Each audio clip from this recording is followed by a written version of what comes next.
song? What just happened? I yelled, but my mic went, no, you can't do that. Okay, don't do that. If I muffle... There, that's better. We're back. We're live. This is the first time we've been live in 2023. Yeah. And honestly, probably since I think November of last year. So it's been a solid 6 months. Like it's been a minute, y'all. Minute and a half even. A minute and a half even. Yeah. So hi, we're back. We're live. We're gonna be doing these live again. You are gonna be picking up in the middle of what's going on. If you don't know what's going on, relax. It's okay. We got you. Every single episode that we've recorded of this game, Saul's Rest Arcastorm, is available on my YouTube channel. It is youtube.com/theblindgm. I believe there is a link somewhere in the places below that you can click that will take you directly to there. And you can go back and you can watch the backlogs. This is episode 10. This is episode 10 of this. We've been planning this game for over a year because I remember I pitched this game to most of you at Jess's new baby's baby shower. So And he's turning one. And he's turning next Tuesday. Next week. So, yeah, I know that just went by fucking crazy. Some of it was holidays, some of it like summertime. Most of us, well, the one of us that doesn't live in Minnesota is not on the stream today. We all live in Minnesota, so when the weather gets nice, we like to go outside and do things because we're trapped inside for 6 months out of the year. As evidenced by the fact that I woke up this morning and there was snow on the ground. So, again. Now, it's April. It happens. It's April in Minnesota. It absolutely happens. And it was a dusting, and it was gone by like 9 a.m. It's gone now. However, at this point, it just feels like Mother Nature is trying to hurt my feelings. So, well, we have been kind of screwing her over. The two do not have to be mutually exclusive. Like, humans have been kind of screwing her over. I think she has free reign to do whatever the hell she wants. And it's Earth Day. It is. Is it? Oh, it is Earth Day, isn't it? It's Earth Day. I forgot. Don't be swearing at her. She's gonna like drop a tree or something. Well, let's not do that. My house has already undergone some tree damage. At any rate, so we're back. It's been a minute. I am going to do a recap. I'm going to do a total recap for those of you who are just joining for the sake of joining. So just so y'all know what's going on. So long and the short of it is this group of characters are all individuals that come from different time frames within the world of Gravendale.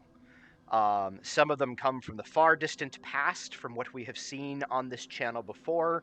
Some of them come from a more recent history, and kind of some from areas in between. They have been collected by a mysterious, vociferous individual by the name of the Magister. Vociferous means he talks a bunch. And he collected them because there is a problem with time. Time itself seems to be... That was a thing that happened. What happened? I heard a thing, and it was a thing, and I'm not sure what that thing was. And I'm reasonably certain everybody on stream heard it too, because it's going through my headphones. That's a thing. All right, well, we'll find out. Somebody click on something? I don't think so. I mean, yes, but I don't know why you'd hear me clicking on something. Because Y'all, you're awesome. The live streaming is going super well. Hey, you know what? This is going better than it usually does, so shut your mouth. We're all here. According to my instruments, we're all audible. It's fine. I'm gonna. We do have someone active on the chat to tell us if she can't hear us. Okay. So. Sounds good. Anyway, so going back after that weird sound, if you hear weird sounds and you did it, let me know. I don't know how you would have done it. I don't know how you would have done it, but somebody did something, and it might have been me. You At may any need to rate, define weird sounds for me. Yeah, I don't even know what the sound was that was weird for you. it was like a creepy music sting, like Okay. I don't know. That's what I got for you. At any rate, so time is being weird, um, and by weird I mean slowly glitching. It is explained to the party that time is actually a dragon, and the dragon reckons time by remembering all of the things. And if this time dragon forgets all of the things, itself will unravel. And as if time itself unravels, existence unravels. And this is a problem because this is where we keep our stuff. So he is sending the party to various places in time to seek out specific and important anachronisms and resolve the issue in whatever methodology they deem fit. Currently, they are at the some point in the sixth epic, which is referred to as the Epic of Enlightenment, which is the epic prior to the time frame of the campaign that we ran initially on this channel, back when we first started doing the streamed game situation back in 2020 at some point. I don't remember exactly what the date was, but so um, the group has arrived in this epic to discover that they're on the continent of they are on the continent of Solano. They discovered that they are in the midst of a burgeoning civil war. The elves have occupied the continent of Solano for quite some time, and the various resistance groups are slowly starting to gather steam to overthrow the elven occupancy. The PCs ran into an individual who goes by the name of Crazy DeRay. First name Crazy, last name DeRay. He is not ashamed of it. And he has informed them that he's basically utilized them to do some of the work. They volunteered to do some of the hard work and the grunt work and the heavy lifting and all of that fun stuff when dealing with this rebellion. Currently, Anissa, whose character is not from this timeline but lived for a non-significant amount of time in this timeline, long enough to fall in love and get married to a man from this timeline, and then rather inexplicably disappeared from said timeline some time ago. On my wedding night. On your wedding night. I'm a That is an man. important thing. That was Um, very mean. That was super mean. That was super mean. At any rate, so you disappeared, and you have now reappeared in this timeline, albeit some years later. I don't remember if we ever specifically said how long it's been, but it's been a while. It's been a few years, I think. Yeah, I can look it up in the notes and see if it's there. Sounds good.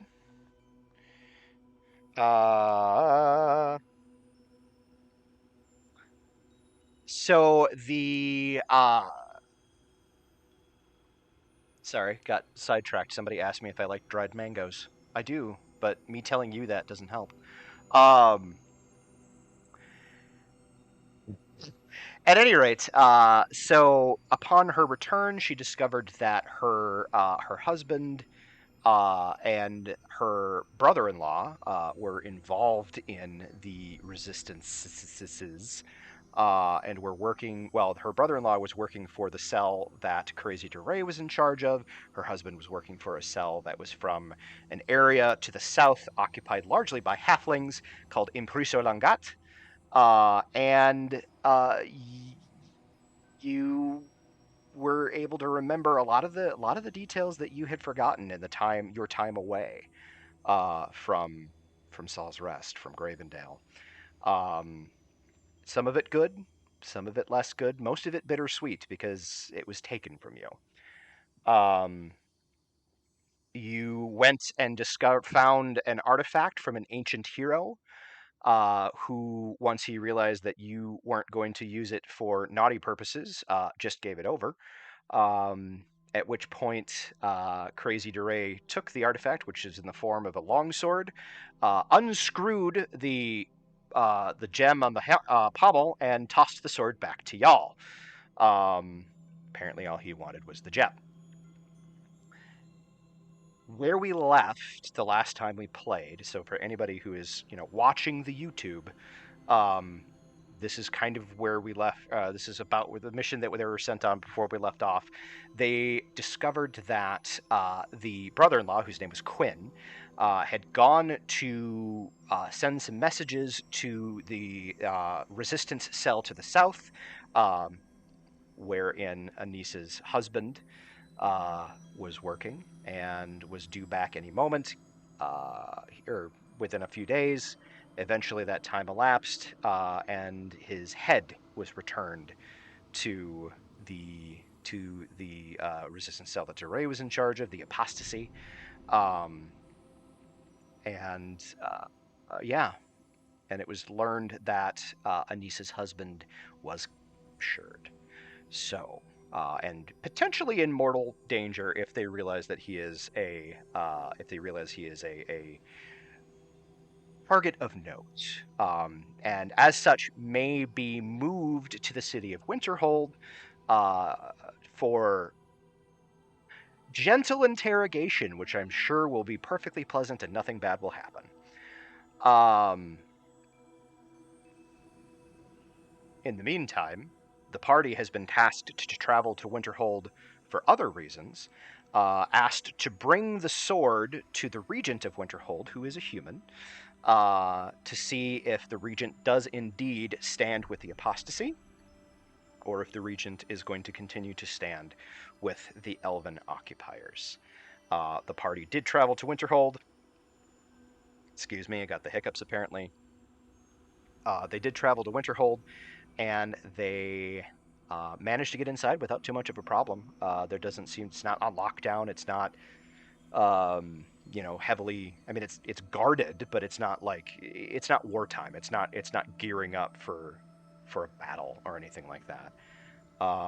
Made their way within Chapel, went off to go sell some of the gear that you guys had picked up over the course of the game, of your adventures. And the rest of you made your way to a little coffee shop in Winterhold called Legends and Lattes, which is a nod to a book series that I absolutely adore and I highly recommend. We are not a branded show. We are not branded by this person at all. It's just a lovely read, and I think people would enjoy it. But that is where we left this group of PCs, as Chapel has returned to meet them at this little corner hole-in-the-wall coffee shop run by a large half-orcish woman named Viv. And that is where we are going to, well, almost pick up. First, since this is our first stream of 2023, I would like for the group of you to go around and just real quick tell those who haven't seen us before who you are, what your character is, and then remind those that have seen the YouTube, which I only finished uploading them the other day, so I'd be real impressed if you managed that. Remind us who you are and what you're about, and we're gonna go just in order of what you are on my Zoom. So, Brian, why don't you start us off? I am Chapel. I'm a warforged from the Second Age. I am an artificer who is known for building, whose purpose during the Second Age, which was when an undead horde was trying to wipe out all life on Gravendale, Chapel would build said chapels and other sort of temple/barracks, be sort of a combat engineer of sorts to create bases for the various Templars and Crusaders and those that are fighting the good fight against the undead. Fabulous. I think that's about it. Yeah, David. Hello, my name is David. I play Hale Elevire. I will share the image of Hale right there, who is a half-elf Dampier, Oath of Redemption paladin, who also lived during the Second Age and encountered Chapel in the very first episode of this saga. He used to be. Actually, don't know that this has been explored publicly within in this. I'll have to require, but basically, he has a good reason for wanting for supporting life and very much disliking the undead, despite the fact that he is a Dampier himself. And for those of you that don't know, in this world, the Dampier are individuals who were born from mothers who, while they were in utero, infected with the vampire virus. So basically, he's a day walker. He can kind of walk out in the daylight and stuff. So, yeah, that's it. Cool. Schmoopsy, why don't you take us away? All right, all right. I am Kit, and I am playing Melisandus Anorath Valaxian Aleadar, the high elf wizard chronomancer by trade of the First Age, the time when dragons finally saw fit to grace elves with the gift of magic, and when the other races, who were not quite yet ready for such a gift, tried to take it anyway. I come from a background of advancing the elven concept of magic and regulating and, when necessary, policing those who have taken it upon themselves to do this dangerous magics. I am here at the whim of this so-called magister. I'm still not entirely sure what to make of him, but if even a fraction of what he says is true, then this may very well be the most important thing that anybody has ever done, ever. Excellent. And last but not least, Jess. Anissa's like, I helped shut down an entire world. That might be Technically, Schmoopsy was there for that too. just not this Technically, character. I Just was, not yes. this. Just not this character. Not this hoity-toity stick up the butt character. No. Very different character. Very different character. So I play Anissa. She's been a character I've played for a long, long time, since level 1, originally an Eberron character, who then went through the Ravenloft campaign and died, and actually in the death of that, ended up in the, I forgot the age, the 7th age? The 6th age? Sixth. The 6th age. Yep. Living in the 6th age of Saul's rest of Sol and El. Not really realizing they were dead at the time. They just were like, hey, this is where I am and my siblings are here. Sure. As mentioned, we lived there long enough to kind of develop lives and love and all that kind of stuff. And then we poofed out. She then also, like, the reason they poofed out is somebody resurrected them to go deal with something else. So we went and dealt with that something else, and then we dealt with some other something else. And to start this campaign, Anissa was dead again because it just doesn't seem to stick. And she was brought back yet again to deal with this thing. So she's alive again. It does mean her memory's a little wonky because she keeps living, dying, and then being brought back. And usually in a different plane or timeline or something funky like that. It's also mechanically because it's been so long since you played this character, we couldn't remember a lot of those details. So yes. Well, and she also was first built in 3.5. 3.5 and then was converted into Pathfinder, and now has been converted into 5e. So, you know, she's on a journey. She's been in a few editions at this point. A little few editions. Yeah. So she's now with this crew of people who Anissa's ultimately good and wants the world to exist, and while she can't remember everything that happened here, she doesn't believe any world should be forgotten. So she's trying to make it work. This is the first segment that she's had a real personal investment in, and is generally trying to not fall to pieces because it's a mess. And now she's torn between the fact that she wants to go find her husband, who, she disappeared on and only vaguely remembers, couldn't even remember his name before connecting with Quinn, but also wanting to make sure they get done what they need to get done in this segment, which is never really clear what we need to do in each segment of time. So hopefully right now they seem to be on the same path, so at least she doesn't feel like she's derailing the mission at the moment. Indeed. And we do have one additional player that is not with us today. Unfortunately, they had other things going on. As always, real life does take precedence over fantasy. But Phoenix will be joining us again when we come back. I think we're good to go in a couple of weeks.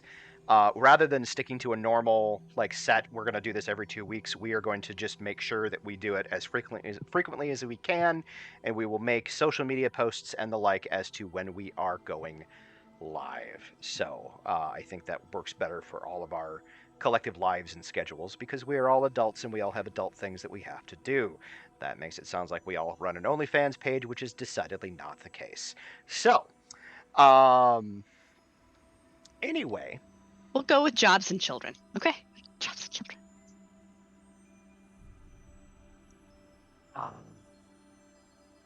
That brings us to my favorite part of the game. I need all of y'all to roll a percentile die. Oh crap, that's right, we were doing it in this game. No. And Brian, I will need you to roll for Lyle. That's fair. I'm just going to label it as Vigil. Oh, that's not good! That's all right, because mine was amazing. Yeah, mine wasn't! Did it communicate to it did communicate to the system, okay. Yeah, yours is beautiful. Right? Damn. I got a 95. Holy crap. Oh, Chapels was good. Sorry, I did mine analog. Is that okay? Yeah, that's fine. Hale got an 86. So what was yours? 11. Okay. Don't say that. And Lyle's was an 18. Okay. So 3 really, really good ones and 2 really, really bad ones. Yeah, 95, 91, and 80 something for Hale. I'm sorry, I don't remember what number yours was. And then 11 and 18. And so, if we knew what that meant. Easter famine. Right. Yeah. Okay. I am going to let a little bit of information slip from behind the screen over here. The percentage you don't want to roll under is the same percentage as number of games that we've had. This is game 10, so you did not want to roll under 10%. So Jess, you missed it by 1. I will just drink my coffee and be happy. So, what that means, how that manifests, whatnot, that is somewhat remains to be seen. Although I will say David did at one point roll under it. I believe you still know what that's about, correct? You remember? I do know what it's about. I haven't told you what's what, though, but I'll do that off screen. Sounds good. So exactly what happens or what that means when that is rolled, they still do not know, but you do know right now the DC is slowly creeping up. It is not fast. Right now you have a 10% chance of failure. Next time you will have an 11% chance of failure. That said, we close in on the town of Winterhold. Now, Winterhold is an area that, climate-wise, is very much like the upper Midwest of the United States. Long, sort of drawn-out winters, short, kind of intense summers. Sometimes there's a fall and a spring, but not always. It can be a roller coaster if you're not used to living there. Currently, I believe it is getting to be closer to wintertime. There is where you're at snow on the ground. It is chilly. The group of you, including Lyle, are in. Oh, you know what? How we handled David, we could do that with Lyle too. I'll leave it to you guys. So when David missed a session, we just said that for that session, the time dragon just forgot that he existed. Yep. And that Memory way, blip. yep. That worked. And that way, and it did work. And that way, Brian doesn't have to try to Jaeger a character. You know what? I because yes, just to avoid lots and lots of excess moving parts, Brian, you're off the hook. You don't have to worry about Lyle. The Time Dragon has forgotten. David, as you blip back in, nobody seems to know that you were gone. You do not have any gaps in your memory, as we've given you a fairly thorough recap of what's happening. Although you are, I will say, this is an in-character thing. You are a little confused as to at what point Anissa got the sword. Fair enough. Oh, right, because Hale had been carrying it, and then it just became me carrying it. Poof. That's fair. Because that's how the Time Dragon remembered it. That, oh, it was one of the paladins carrying it. Ah, it was Anissa. It doesn't really matter which paladin. It was just one of the paladins. One of the paladins was carrying it, of course. And then, of course, the one character that doesn't exist right now licked it. That's true. She So lays yes, claim to. they did. So yes, I am drinking from a Harry Potter mug. We do not endorse the turfdom that is J.K. Rowling. I got this cup many, many, many years ago, and I love it because it's ginormous. I just realized that's what I was drinking of, but I need to make that very, very plain. We do not support turfs on this fucking channel. She can go fuck herself. We can love a story somebody created and not love the person support who created the creator. H.P. Lovecraft comes to mind. Orson Scott Card. Orson Scott Card. Really, A lot of anybody great who was stories. really anybody who ever wrote anything ever is probably problematic in some way, shape, or another. Although I don't know, I hear Neil Gaiman is a sweetheart, so who fucking knows? Not everybody sucks. This is why we don't meet our heroes. You know what? We're not going to go down that rabbit hole. Anyway, so we close in on Winterhold. There's snow dusting the ground. It's weather-wise, it's probably very similar to what we're experiencing in Minnesota today. So kind of like mid-30s, low 40s. There's a dusting of snow. It's just on the other end of it where it's starting to get colder as opposed to theoretically getting warmer. Yeah, people are out and about living their lives. You guys are in this quaint little coffee shop wherein you have been served some milky bean water. You have a mission. You know what you're supposed to do. You are all in the shop. Some of you have drinks. Some of you have scones. What do you do?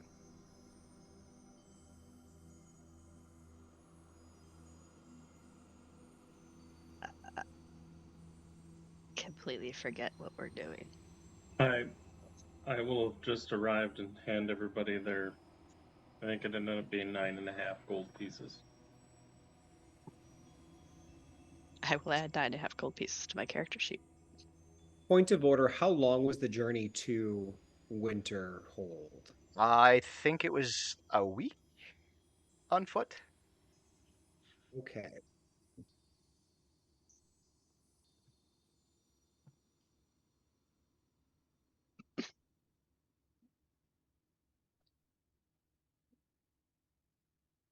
I have to check one thing because it might very well mechanically affect what Hale has to do right now. Oh.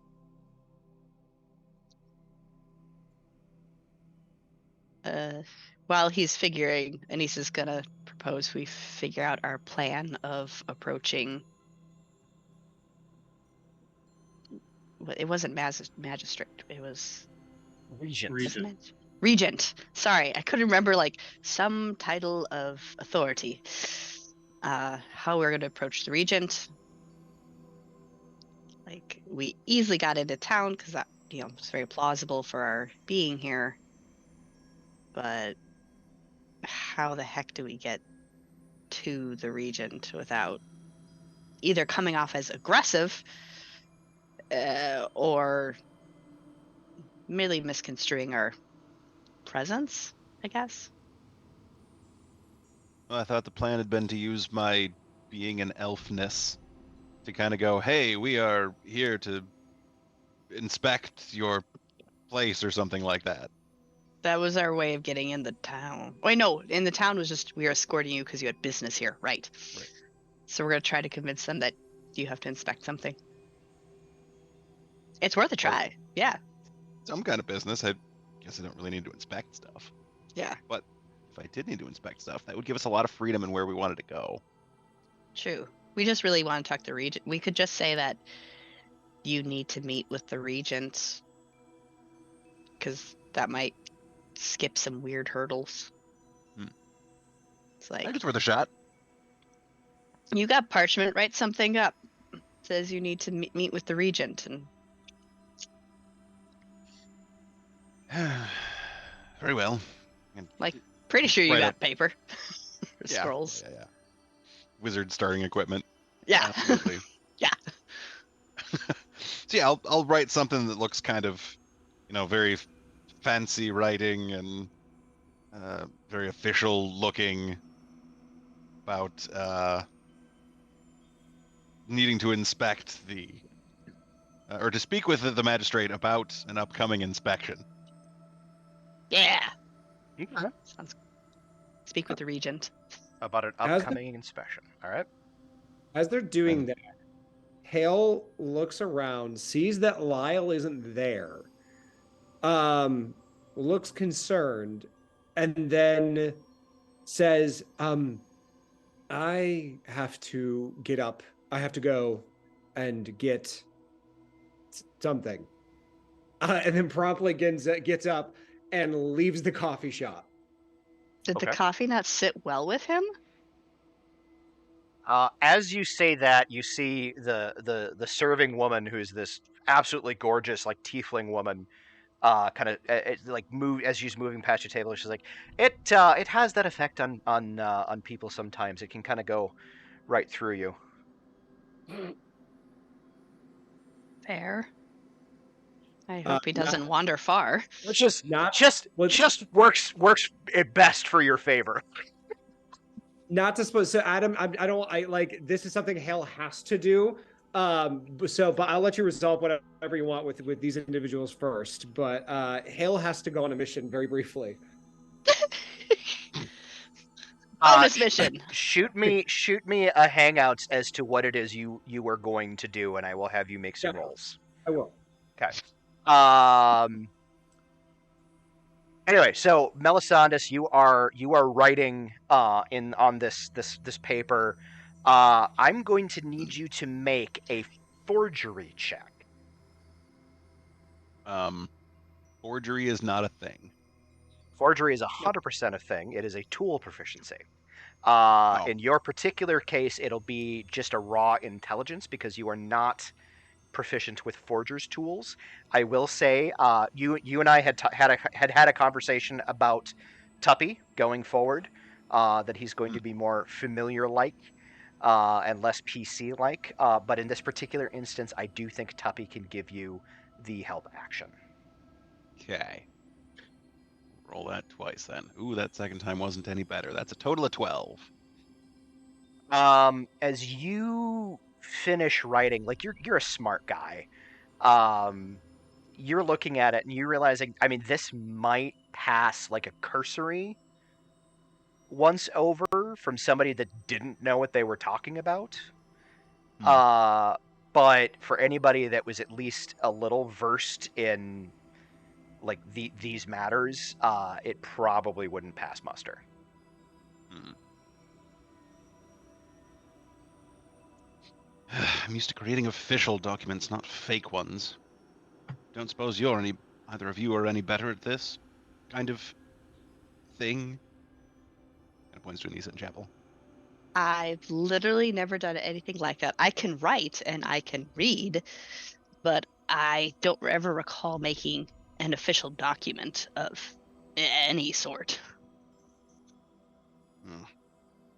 Not really been my thing or my position.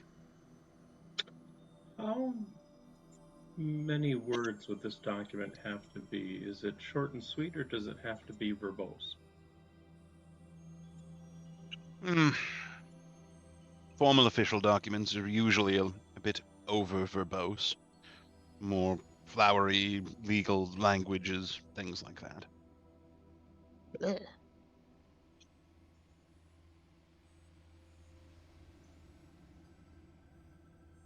Hmm. I mean, I can attempt, but I'm not necessarily trained in the artistic endeavors, but I'm willing to try. Well, he certainly couldn't do any worse than I did. Yeah, how bad. I'm willing to read things over and make sure the spelling's correct, but that's about all I can do for you. You see Tuppy kind of leaps off of Melisandre's shoulder and kind of just flutters down on Chapel's, and just says, "Don't worry, I got you," and like pats you on the cheek. Go ahead and roll with advantage. Puppy is so cute. I think we'll go with the second roll of a 20. I like that. Me too. So Chapel like scans what Melisandre had written, um, and sort of applies. Honestly, I think uh, you apply sort of an architect's knowledge on how to structure a document like this. You recognize that this is an official document. It has to get the point across and still make sense, which very much is sort of a blending of form and function like you would find in a chapel. It's, it has to get the point across and still make sense, and still display all of the glory and beauty of the deity in question. Uh, Now, you're not a wordsmith by any stretch of the imagination, but you are able to apply it. So as Chapel finishes up, Anissa, you take it and kind of proofread what he has written, and it's good. It sounds good. It will definitely pass more than just a cursory inspection, from most individuals. Honestly, as you're reading it, you're like, actually, this, like, you for a second you kind of forget that you're not reading an official document, that this is just fully made up. Um, and yeah. So you managed to, oh boy, um, you managed to get that all settled and done, and it looks good. It looks passable. I think we got something. At least enough to maybe get us in the door to talk with him. Because literally, it's all we need to do is get in to have a conversation with the guy. Person. You know the regent is female. Yes, I just realized it as soon as I said guy. I'm like, wait, I think it was. So, upon resolving that, we're going to jump over to Hale as he has excused himself. Hale, you in that moment have realized that you are out of something very important. Super Um, important. Super important, and you kind of step out. And this is, I think there's a moment like not much phases you, being, what you are, where you're from, when you're from. But this is a problem. And so I think there's a minor amount of panic in that you're like, I have to get supplies. I have to go get supplies, so that you quickly excuse yourself. You step out onto the street and you start looking like you're going to need probably an apothecary of some kind, Yep. or an alchemist or something to that effect. So you start kind of looking up and down the street, and you almost immediately, like, you step out and you almost immediately just down the road spot like a combination, like apothecary alchemist's shop, just down the road. Um, it's uh, it's uh, uh, it's called the herbalist's flask. Um, and it's got like a little, like, sort of medieval fantasy style beaker with like lavender kind of sticking out of it like a vase. Um, like people that use beakers for vases. At any rate, uh, you see that and you buzz down the road towards this thing, and it isn't until you step inside the shop that you're like, oh, I don't actually know what I need. I know one item that I need. Well, yeah, you know one item that you need, but the rest of it is you have nothing.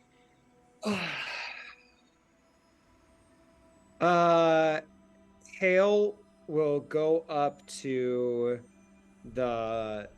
there's a person at the front desk, or like behind like the checkout counter or something like that, I'm assuming. Yeah, absolutely. So Hale will go up to that person and say, hello, greetings.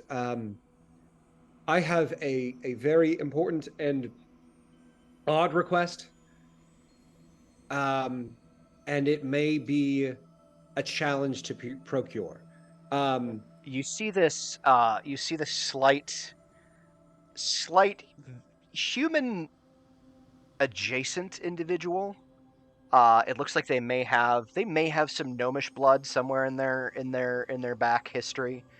But yeah, you see this slight human male. Wow, my brain just blue screened for a second. You see this very slight kind of human with gnomish features, male standing behind the counter. You see that they are standing on like a box. Um, they're probably like just under 5 feet tall. Kind of looks up at you, wearing like an apothecary's. He's not. It's The clothing is well made and like good, but it's not like high end by any stretch of the imagination. It's well made, it's functional. So he's got like the basic tunic, he's got the apron, he's got like a belt. That kind of it would kind of look like a utility belt or like a gunslinger's belt, but instead of like bullets or cartridges or like fantastic gadgets, it's all like flasks full of various different like herbs and various and herbs and potions and poultices. But you see him look up and just kind of give you a very a genuine but still very customer servicey grin. And he says, "Well, of course, we deal in some pretty fantastic things around here, so I'm willing to bet nothing you say right now is going to surprise me." Hale looks around. Is there anybody else in the store except for myself and this individual? Make a, you know what? I'll make a roll here.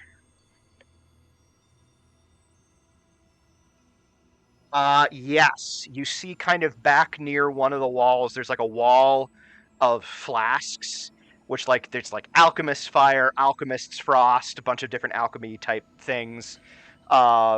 They're kind of browsing the back. They look sort of the like a rangery adventurer type. Um, They're not paying a lot of, like, they're not really paying attention to you because they're just shopping. Hale will lower his voice, so that if they basically functionally they would have to make a perception check in order to hear him. Okay. Uh, he he lowers his voice and says, "First, I must ask, what is your knowledge of the undead?"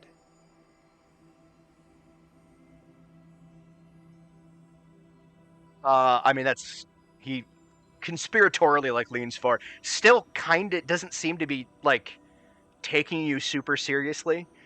Like he's listening to you and he's responding to you, but he still is like he's not quite picked up what you're putting down. But he That's leans fine. forward. I haven't revealed what I'm putting down yet. I'm That's trying true. to. He's like, I mean, that's kind of a broad category. Are you thinking in terms of damaging the undead? We've got holy water. Uh, sating bloodlust from like a vampire or vampire adjacent creatures. I think in this moment he blinks a couple of times, like that was definitely not what he was expecting you to say. What's your passive insight? Passive insight is 14. I think you would pick up in this moment like a moment of like, why would you sate it? Why not just kill the fucker? Like that's kind of the thought process that you see flash across his face. Um, I imagine blood might be a way to do that. I don't know if you'd find a lot of willing donors in that vein. No pun Well, intended. that's why fair enough. That's why I must ask, do you have the blood of any sort of humanoid available? Ah, again, passive perception 14. You see him get a little bit more like closed off. I do. Hale will say it. There are some. I don't know if you knew this.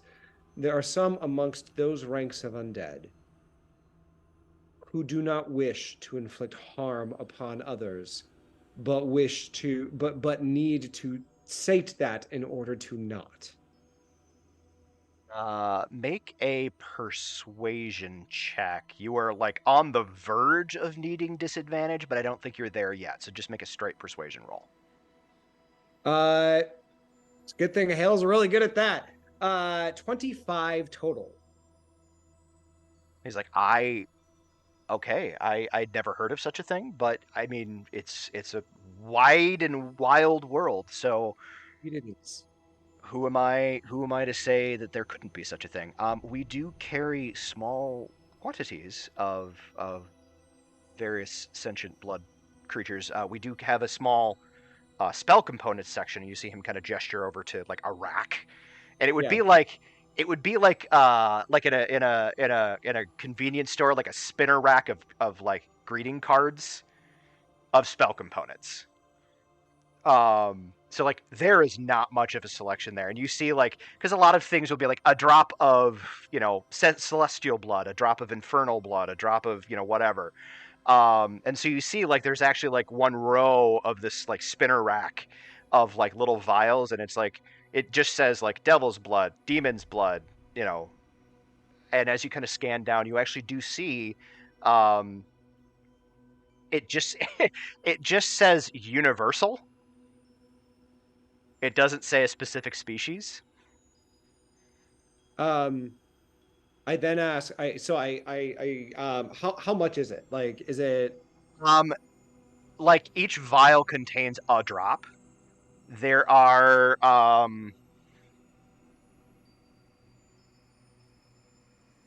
3 vials of the universal, and maybe 3 and good lord, my dice really likes those 3s. So 3 of like of the celestial fiendish, whatever. Okay, we're gonna. How much is each one? Does it list a price up there, or do I have to bring it to him? Well, I mean, it's like again, it's sitting on the counter right by where you would pay. Yeah. So like you just turn and look. The prices are listed. I believe the spell components themselves don't really have much unless they're like thousands of gold pieces. So we'll say that you could probably buy the whole rack for a gold. Yeah, so we'll do that. I'll buy all that. So you're And just then like, you move the rack over all of it. and then I'm gonna roll just if you allow me to. I'm gonna roll an Arcana check to see if I would even know to ask this because David does because he knows how the thing functions. Mhm. Kind of, he doesn't know how to make it, but like doesn't have proficiencies with the tools anymore. But Yeah. David knows how it functions, so I'm gonna roll an Arcana to see if I know how even to ask this. Do it.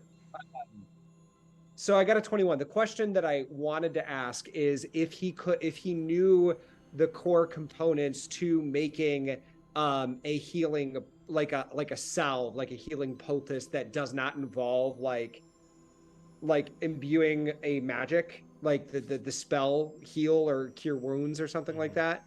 Um and so I rolled a 21 on that. Would Hale think to with a 21, would Hale think to ask if there's like if he could provide a recipe for that sort of thing?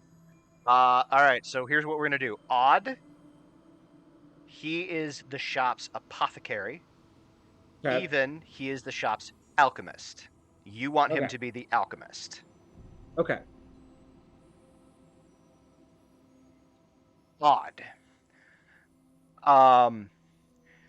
You ask him this question, and he says, unfortunately, that is outside of my realm of expertise.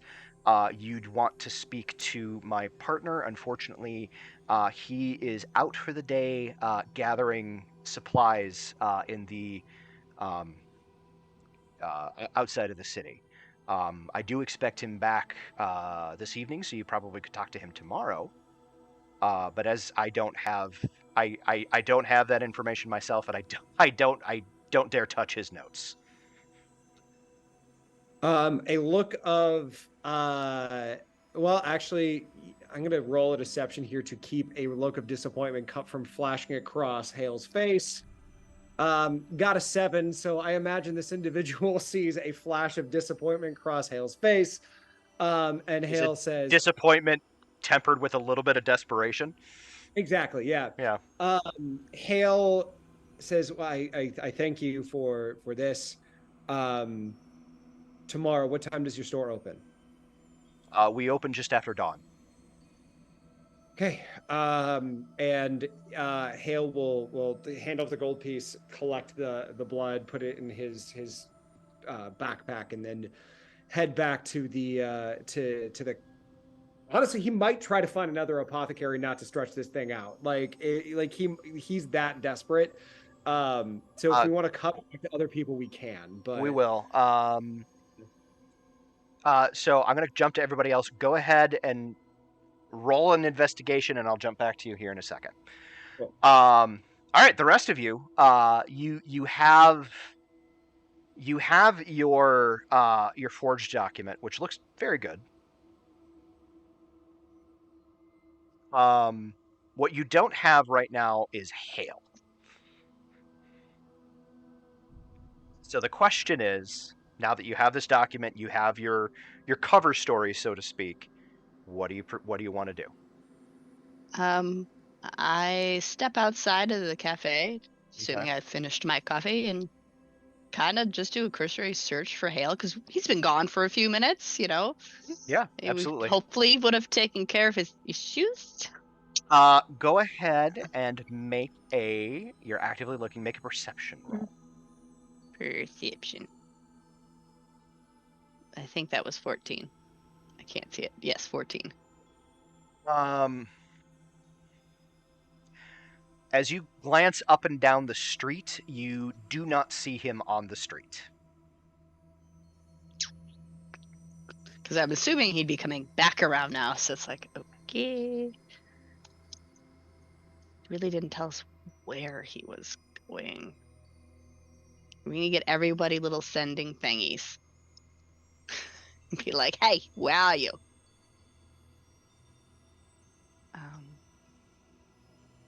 I don't have any cool spells like that, do I? No, I don't have cantrips and shit like that. No, all I have is like, I'm gonna kick your ass spells. Yeah, Paladins don't. Run away spells. Paladins don't get cantrips, unfortunately. I go back in. Hey, Melisandus. Yes. Do you have like one of those like sending spells or this like I need to talk to somebody real quick. Spells. Who's not here? Spells. Closest I have is the message spell, which, if they're not here, is not very useful.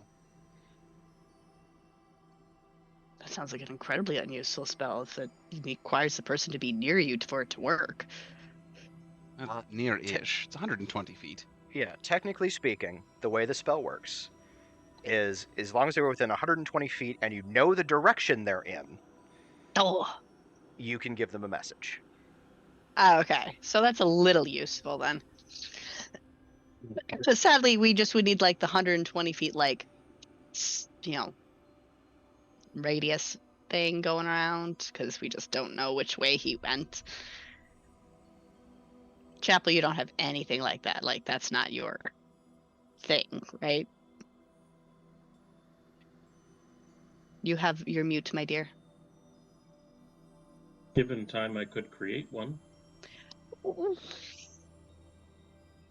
I guess we just wait for Hale to come back then, because we have no way of figuring out where the direction he went to take care of himself. I mean, you could just have Melisandre start pointing in directions and just casting message. Oh, is message where he can come back? Like, can he respond to you, or is it a one-way? You know what? Honestly, I know in Critical Role they allow you to reply back, but I don't know what the actual rules as written says. I think Well, and I think that's sending, which is a little bit maybe different. Well, I know sending you can reply back. Message, it does say, can reply in a whisper that only you can hear. Okay. Ooh. So all right. It's the limited distance, limited use, but you can reply back without a 25-word limit.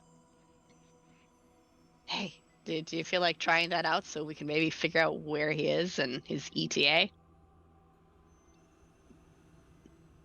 You wish me to spin around like a sundial? Well, not that fast. Well, actually, no, that's slower than I'd like you to do. Faster than a sundial. And repeatedly state a message over and over again, on Yeah. the off chance that Hale is still within 120 feet of us. Yes, and I'm not saying, I don't think it's so specific that you have to do each degree of the circle. I don't think it's 1 degree, 1 degree, 1 degree, 1 degree. I'm pretty sure you got us some slush. I feel like an arc is I feel like it's north, northwest, west. You're like, it's like 8-ish times. Reasonably, you only have to cast it 8 times. I think this is a reasonable request, Melisandre. We're missing one of our party. Resolve this very, very simply. David, Hale I would like through you. The door. I would like you to roll a D100, please. No, honestly, Melisandre would reply to that with, very well, I will do that if you will go out and search for our party member with your eyes. I did. 100-foot, 20-foot radius. Oh, and then you want to go find me when you don't know where I am. This is like literally. As long as you stay within 120 feet, I'll find you eventually. David, what did you roll? 40. 30? 40. No, Sundus, you cause me pain. Seriously. Okay. So Melisandre has put the gauntlet on the ground of, I'll do it if you go look with your eye holes. Sure, I was already doing that. I tried that before pestering you. I will again go out, try not to lose me. I will return in 5 minutes if I haven't found him. So, and once Anissa leaves, he sits down and starts drinking his coffee again. Fucking chuck something at him. Oh, I'm gonna hurt him. And that's like totally against her thing. She doesn't hurt people. Pardon the screwdriver part. I'm just making a drawer at the time. Brandon, screwdrivers at you. Sorry, making a drawer while we game. As soon as she leaves, and Melisandre just sits down and starts drinking the coffee, Tuppy, who's now just kind of sitting on Chapel's shoulder, does the like that. I'm gonna.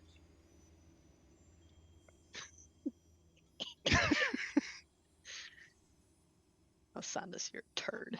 Anyway, now that you're I out walked- looking, I walked down the street, kind of peeking in the round, not really expecting him to be shopping, but I do would look in the windows. at this point go ahead. You're actively like moving around and looking. Go ahead and make an Yeah. investigation check. Insight, investigation. Oh, good. Let's roll that thing. Ah, great. A 2. I found that I'm outside.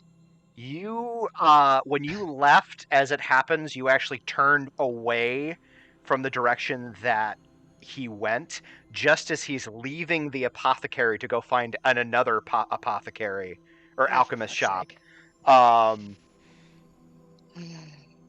So basically what I had done is, if Melisandus had decided to do the message thing, the 40 was 40, it was whatever you rolled on the die times 5 number of feet away is how far you were. So you were 200 feet away. It wouldn't have worked anyway. Okay, fine.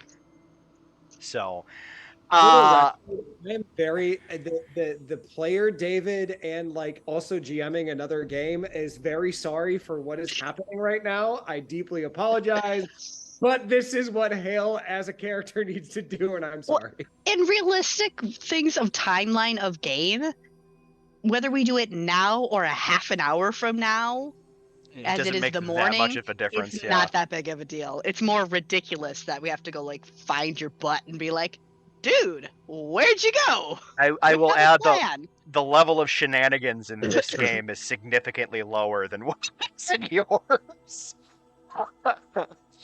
That is true. Anyway, so you search for your 5 minutes. You do not find him. You head back. You head back in. We'll pick up with you in just a second. David, what did you roll on your investigation check? Rolled a 15. Okay. So it takes you about 15 minutes to locate another alchemist shop. Rather than RP through that whole thing again, lather, rinse, repeat, I'm just going to roll to see if they have what you're looking for. Sure. Hopefully he doesn't. So the proprietor of this particular shop likewise also has a rack of spell components. They have less of the blood, but if you wanted, I'm not looking for blood this time. No, I know. I'm just throwing this in there. If you wanted more, it is available to you. He's like, I don't have anything like that specific that would work, but I do have a poultice that you apply just for normal healing, and I imagine if you weren't to imbue it and were just to imbue it with the sort of infusion of the requisite item, it might do the trick. I genuinely don't know. All right, well, desperate times. Hale thinks to himself and says, I'll buy it. Go ahead and just make a straight persuasion check. This is sort of going to flavor your interaction with this secondary individual. 23. Okay. He writes down the recipe. He does ask for 5 silver. Okay. Hale will give it happily. Because if he's selling his secrets, he needs to at least recoup some money. Yeah, sure. But yeah, so he hands you the words are hard. He hands you the recipe. It looks like, as you're glancing it over, like the various ingredients and whatnot. He actually, like, as you're looking it over, you realize he's got all of the ingredients that you'd need for this, in addition to the blood, here. Got it. I'll buy the ingredients then that I need for this. Okay. That'll be another 2 gold pieces. Okay, cool. Sounds good. Then Hale will I will add, are you aware, or do you know, you'd need supplies. Do you have alchemist supplies? I have alchemist tools. I am not proficient in them anymore, Okay. That's but right. I have the recipe. So you actually have the requisite tools. Okay, cool. So yeah, you have what you need to make it. You just don't have the memory or knowledge of how to make it. What would Hale do? Hale with an intelligence of 10 would try to DIY it without any sort of assistance at this point to start off with. So Going for the Hail Mary. Hail Mary. Wow. Hale would attempt to Hale would ask this individual, it's like, is there a place where I could try to mix this thing here? You see, I mean, you've paid for your time here. I guess you could, if you don't mind somebody keeping an eye on you. In fact, please keep an eye on me. Yeah, I can do that. And if you see anything egregiously wrong, please let me know. I will do so. So yeah, there's nobody else in the shop. He closes the thing down, just briefly, like back in 15. And yeah, he'll take you into the back. I just got an interesting notification that I actually need to go deal with. So we're gonna go to a break. I'm gonna aim for about 10 minutes. So because we're in real time again. Yep. It is 2:16, so we'll be back hopefully around 2:25. Well, see you then. All right, All right. back in a sec.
Hello, we are back. Hi, everybody. We are still down a Jess from break, but we are going to press ahead with where we left off from Xander. We are not down a Jess. We have a Jess. Sorry. It's Kid all check-in good. took a moment, It's all good. and then wife checking because I realized she was home. Oh, cool. I have swapped out from my Punch More Nazis mug. Nice. I was drinking from a Care Bears Punch Nazis mug earlier, and now we have Punch More Nazis represented. That's Indeed. great. Nice. I just have a water bottle. That's okay. No more I words. have a pop can. Well, we had this is the same website that Orion got his ADHD Delightful shirt. So anyway, Oh, I have a Duplo. and you Nice. have a Duplo. I meant to leave it somewhere else. So you, David, we are still going to pick up with you. You go into the guy puts up like the back in 15 minutes thing, and you guys go into the back, and you start trying to assemble the potion. Go ahead. How would you like me to roll this, being that I no longer have proficiency? It'll just be an int check. Which means it'll be a straight roll. We'll say if you ask for help, well, you did ask for help, so the alchemist will give you advantage. Okay. So the mechanic Adam has a DC that's built into that was like within the character description or like the race description. Mhm. So I'm going to send that to you, or do you want to create your own? I'm okay with either. Send it to me, or just say what is it? It was just a DC 13 int check. Okay.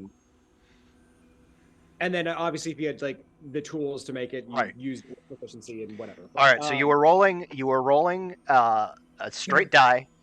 You were rolling twice and taking the better. I need a 13. Actually, you know what? Let's do this on D&D Beyond because I can. I need a 13 on one of these dies. Hey, a 13 and a 16. So Nice. You take the 16. the 16. Well, and here's the thing. The DC was actually higher because what you are making is not exactly what you need. Right, exactly. That's what I figured. So for it to function appropriately, you needed a higher DC. Fortunately, I had set that DC as just too higher than the original thing, so you actually hit that DC. How many do I make? Do I make just the one? Well, given the amount of blood that you had at your disposal, and basically you had to mix all of that, which is you're not real sure what that's gonna do, and you're still not sure what universal blood is.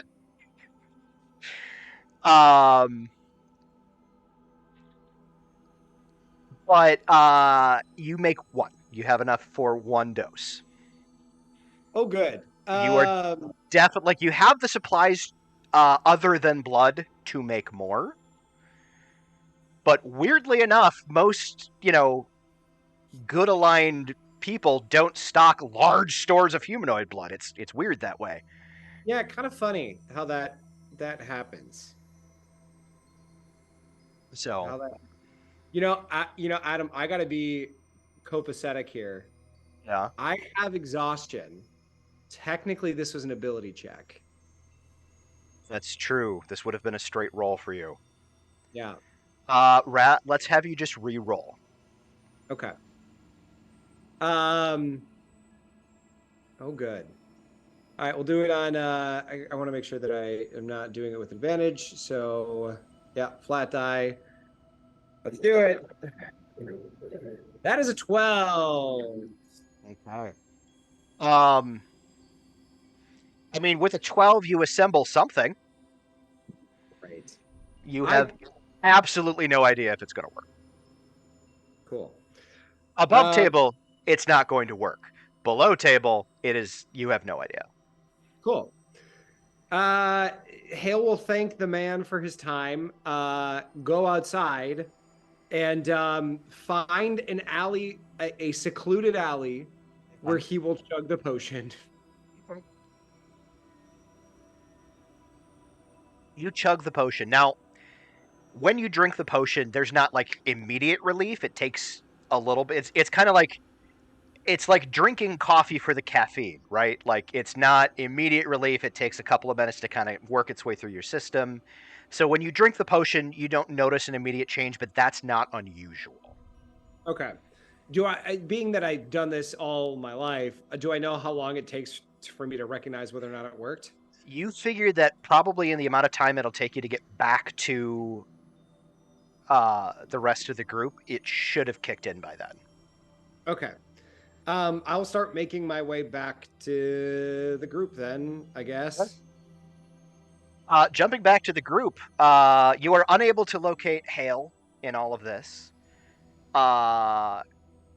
And Jess, you walk back in after having searched the streets unsuccessfully to find Melisandus sitting drinking his coffee. Now, to be fair, I don't know yet. Correct. You don't know. I'm coming in. I don't know. And 5 minutes, you don't know much about cantrips and how they work. Like you have some experience because you're a leveled character, but like you suspect he probably could have done all of them in the amount of time you were gone. Yeah. Especially if there was no response. Yeah. So. And Chapel would have still been waiting because to him it seems most logical just to stay put and let Hale come back to you. Any luck on your search? No. Any luck on yours? I did not find him, no. That's true. Technically, that's true. It's true, but Melisandus make a persuasion. Not a deception. Or deception. You're not deceiving her. You're telling the truth, but It's you're the trying truth. to massage the truth a little bit. So I feel like this is a Lying by persuasion. omission. I mean, it's a +1 or +0 for me either way. So go ahead and roll that, and then Anissa, you can roll an insight check. Oh, please work. oh, I got a 19. I got a 10. Yeah, no, I have a it's +4 in that goddamn thing, and everything. fully. It's the only thing I got a plus. did not find him. Was not successful in his search. That's true. I gathered that. Mm-hmm. I think Tuppy's way of like not helping, like not helping, but also not hindering you because he is your familiar, was just not giving you the help action in this. Yeah, no, that's what I expected. I do not help you deceive her. Because I don't think Tuppy. But I won't tell her. Yeah, I don't think Tuppy approves, but he's also like you're well, he's your boss, but you're his boss. It's a weird thing. Yeah, it's a weird thing. Honestly, Melisandus's bigger well, to say it would be his bigger concern would be that he was concerned one way or the other. But Chapel has just been standing there the entire time watching Melisandus drink his coffee. So it really comes down to what Chapel decides to do with all this information. Yeah, Chapel decides to squeal on him. Chapel doesn't say a thing. Chapel honestly doesn't even really pay attention to the fact that this may be something that you might even possibly be upset with. Chapel is just waiting. Yep. Like the whole, I'm just gonna wait here for Hale to come back. Like he doesn't say, or Chapel doesn't say that out loud, but that's the logic of like, I don't know why you are so worried about this. He will come back here where he knows where we are at. So yeah, so Chapel just, I don't know, for all intents and purposes, it looks like Chapel's just standing there doing nothing. Almost like sentry mode, really.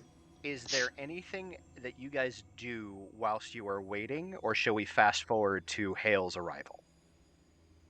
I don't really feel like going out and poking around again, unless it like more time passes. Okay. That I start actually like worrying about him, like worrying that something might have happened to prevent him from coming back to us, kind of time. What time frame do you think Anissa would start to get to that point? That like I'm worried about him point. Probably after she has returned 20 minutes. Okay. Like, because it's already been a chunk of time that he's gone. Yeah. It's And he really, we just think he has to like poo. Like, at this point, it's been about 15 minutes all told. yeah. Yeah. Because like you went out and checked on him initially at about the 10-minute mark. Mm-hmm. You came back in, you had a quick exchange, you then left and went and looked for him for 5 minutes. Yep. So that's about 15. So Mhm. so you said an additional 20 minutes. Well, you're getting to a point where you're just starting to kind of like That last 5 is going to be kind of Yeah. like, Yeah. Well, you're getting to do like I so go? there's Do I stay? about another 15 minutes pass, and you're like, Mhm. okay, in 5 minutes, I'm for reals gonna go actually like search for this guy and start, Because this is too proverbially, long. right, start proverbially kicking down doors. To that end, Hale, you've walked because here's the thing: it took you 15 minutes to find another alchemist shop. The other alchemist shop isn't 15 minutes away. It just you were actively searching. Now that you know where it is, like you're able to go from point A to point B relatively quickly. So it's just like a 5-minute walk. It's not very far. All told, you've been gone about half an hour for the entire like time frame that we're talking. However, as you arrive back at Legends and Lattes, as you haven't even gone inside yet, you have been growing more and more anxious by the fact that you do not feel any better than you did when you left. And you are standing just outside Legends and Lattes. It is up to you what you do in this moment. But you realize at this point you have to kind of accept the fact that whatever you did not work.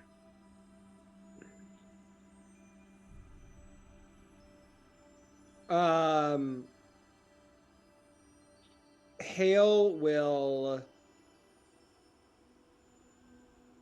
go inside and yeah, Hale will go inside and say, I have to say, oh, that milky bean juice gave me the tummy gurgles. Rolling. The tummy gurgles. I need a deception 12. and the rest of you make an insight check, please. A whopping 12 on a disadvantaged deception check. I got 21. You're full of shit. Yeah, sure. Maybe not anymore, but he's actually definitely still full of shit because he fully did not go poop. Not poop. You did not poop. It's body conflict. I love it. Like, here's the best part though. Like, it's kind of super low stakes, but it's also not super low stakes. Nobody knows that. I would say that Jess. I'm sorry. Chapel and Melisandus. Did you bother rolling? What did you roll? I got a 14 I got insight. 13. Everybody can tell. Everybody can tell whatever he did, it was probably not the tummy gurgles.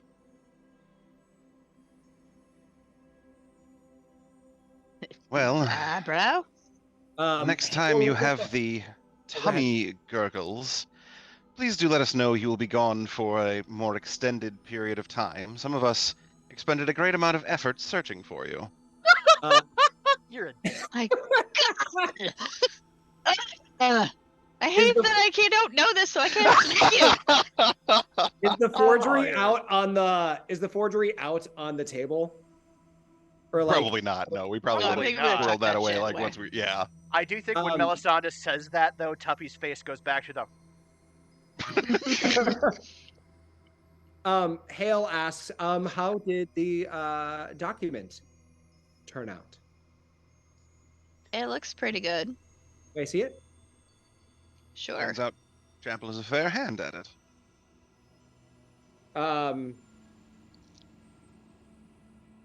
So The document. Hale actually has proficiency in forgery tools. Oh, that's funny. And I, if you allow me, Adam, I'll use that as a roll to appraise the thing. And ended up getting a 23. How is it going to hold up? You're still with disadvantage. Fuck me. That's right. All right. So, all right. Still ends up getting a 21. How's it going to hold up?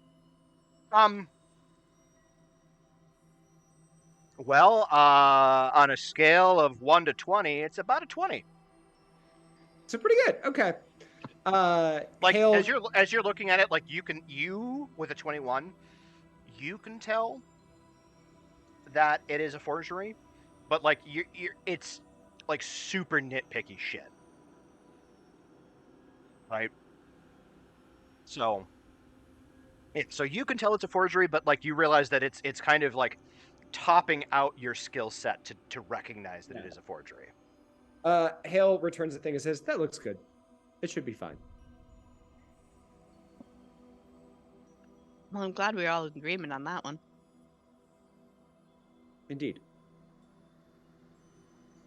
So now that Anissa gets up and grabs Hale by the shoulder and walks him over to the corner. oh, you've been marched. Hale lets you, but I assume it'd be a bigger commotion for you not to let me. Really, is the Yeah, logic Hale lets you. Anissa's going by. but he says as you get to the corner, says, "Is there something I can help you with?" Are you okay? Because that bean juice stories is bullshit. I'm not okay. Okay, is there anything you need or that we can help you with? Or anything that's going to cause problems on our next bit of travel? Sorry, that was like 3 questions, and I didn't give you any time to answer. Yes, no, yes. What are the order of questions I just asked? Because Jess's brain should... You should have been paying attention to... I say a lot of things I don't pay attention to. The last one is, was it going to affect what we were doing? And now I don't even remember your answers. Fuck. I need more sleep. Is there anything you need? Yes. Is there anything we can do? No. Is it going to affect the things that we're going to do or something to that effect? And I don't remember the answer to that one. That was Yes. the yes. That was yes, no, yes. No, yes. Yes, no, yes. Okay. So, this is going to affect us. You need something, and you don't think we can help you with it. I don't think so. I don't think any of you would be willing to do so. Do you want to try us a little bit? Like maybe ask and we can respond? Doesn't let's see here.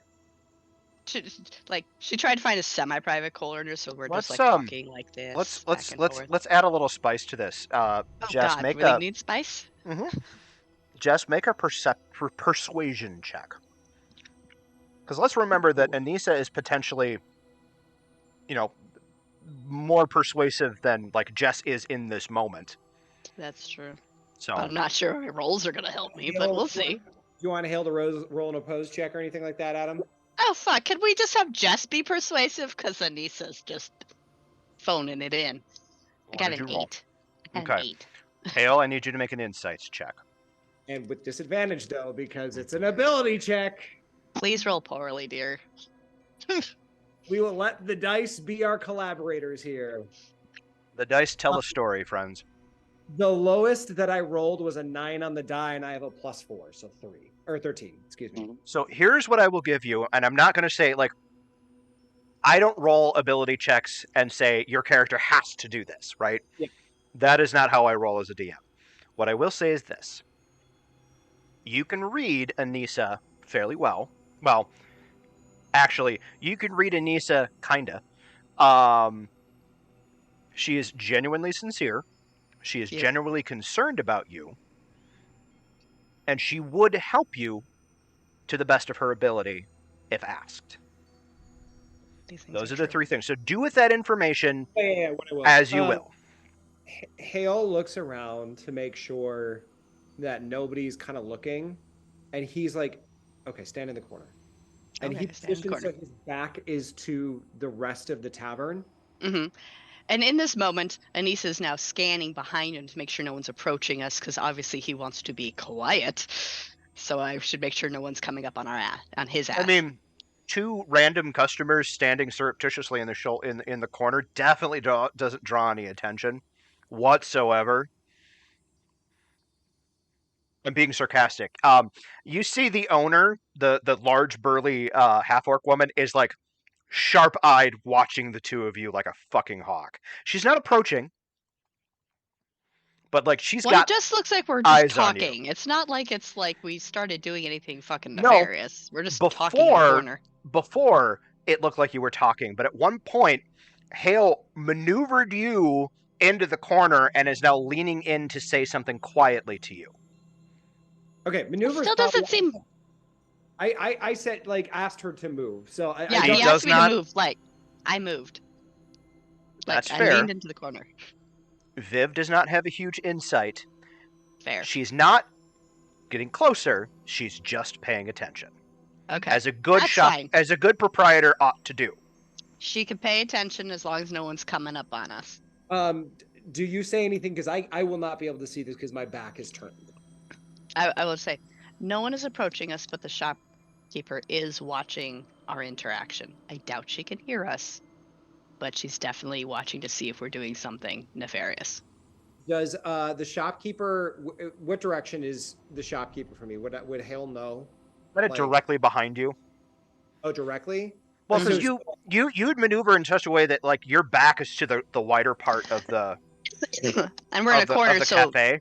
So So she's yeah, not and at you're- an angle or anything like that. She Mm-mm. couldn't No, read she you. she isn't sidelong. She's kind of directly behind you. So Hale kind of makes a gesture with his hand that blocks with his arm the periphery that is like that is in the direction of the most people, and Mhm. as he does so, opens his mouth, and his canines go longer. Like you actually see his canines like You couldn't have used words. That's intimidating, man. further out. No, I can't use the word. I can't over trust people. Okay, But I'm fair. trying to block the thing, and his teeth, his kind of extend out of his like upper gums a little bit more, and they're vampire teeth. Oh, And he says, "I'm out of a specific substance that I need, and I'd rather not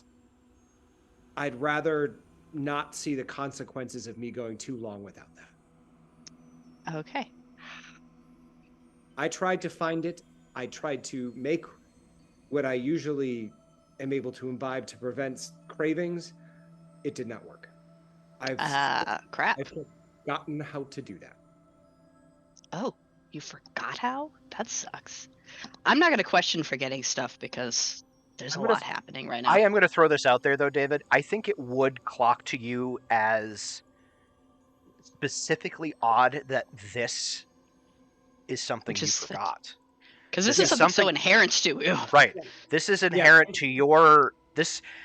Whether or not you succumb to bloodlust is the difference between you keeping your oath and your faith and not. And not, yeah. So when he says that, it's not just like there's like a gravity to his voice. Like, this is something I forgot how to do, and I don't know how I forgot it. And he seems very disturbed by that. Okay. Thank you for telling me. So usually you have a way. That's not an option right now. I'm assuming there's other logical options based on what I know of that situation. He nods. How harming is that to someone who helps you? Or do you know? I do. David does know. Hale probably has a way of describing it, so I think Hale would... I suspect Hale would know. He says, I could make it so that it wouldn't... The average person would not survive. But that's I think... intense. Yeah. Okay. Functional, it's a D4 plus 2, and so basically, okay, so like, because most like commoners have like 5 HP or whatever. yeah, you'd out them. Most of the time they die, or like maybe not most of the time, but like 50-50 they die. So or so. Hero level people? I mean, probably would be fine, but yeah, probably would be okay. Okay, well, this ain't private. Don't kill me. And she starts walking out of the tavern, assuming he'll follow. Hale's gonna roll another insight check with disadvantage because she was not clear about this, and he has an intelligence of 10. If she gets out the door and he doesn't come, she'll come back for him. Hold on. You have an intelligence of 10, but you have a what is your wisdom?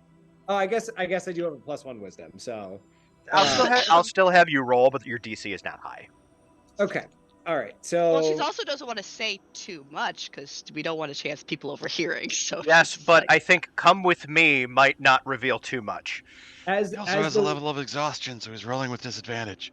yeah, so the she'll come wave back of for him. exhaustion that that you can kind of see behind Hale's eyes makes his brain go fuzzy, and he's like, "What?" and doesn't get it. He rolls. She stops like 10 feet away, realizing he's not there, and it's like, come on, Okay. this and way. He goes. Follow me. Your brain's Melisandus and Chapel, as you guys are sitting there, We'll be what are back your- in a minute.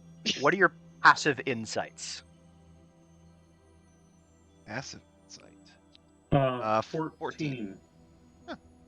I think that's sufficient, and like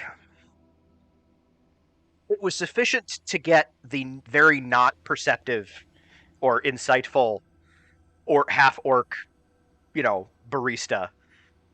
It was enough to get her attention. You know these guys better than she does.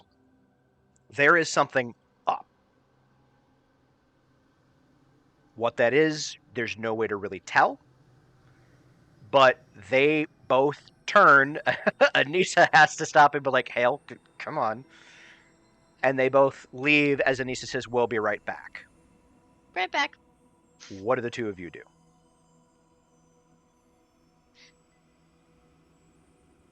Melisandus is going to just briefly cast message to Anissa. Oh, now you use the fucking spell.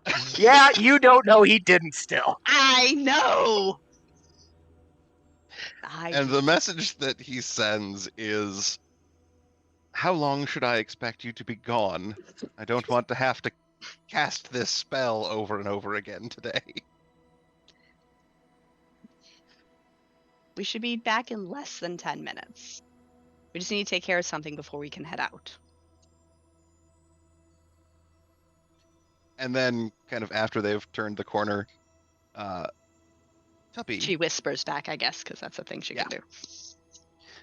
Tuppy, would you mind keeping an eye on them for me? No, I don't mind at all. You have to keep an eye on the paladins? He scampers off of your shoulder. Here's what I need from you. Do you have did you add the familiar to your sheet, or do I need to pull it up? No, I have the familiar stats on my sheet. All right, I need you to roll the stealth check, and I just message it to me. And then I need to know the passive perception. You guys are doing something you don't want people to see. I need perception rolls from the two of you. Chapel, Wait, you want passive perception or you want active perception? I want active perception. Chapel, what are you doing? Chapel is going to lean closer. I hope you're more to perceptive than I was. Kind of conspiratorially and go, is this one of those mating things? Fucking Chapel. Honestly, that was the other message that I was considering sending to Anissa is, oh, is this why you needed him back for a lover's tryst? Your husband has just been captured, and already you're cavorting. Technically, I've been dead for who knows how long, but that's not the point. That's true. And admittedly, because She doesn't remember him. the whole sort of mating rituals of you fleshlings is so odd to Chapel's. On a scientific level, he understands, but the emotional aspect, that the physiological aspect. Excuse me. Okay, peg A, slot B, gets that, but the emotional and decision-based aspects that seem so odd. So odd. So yeah.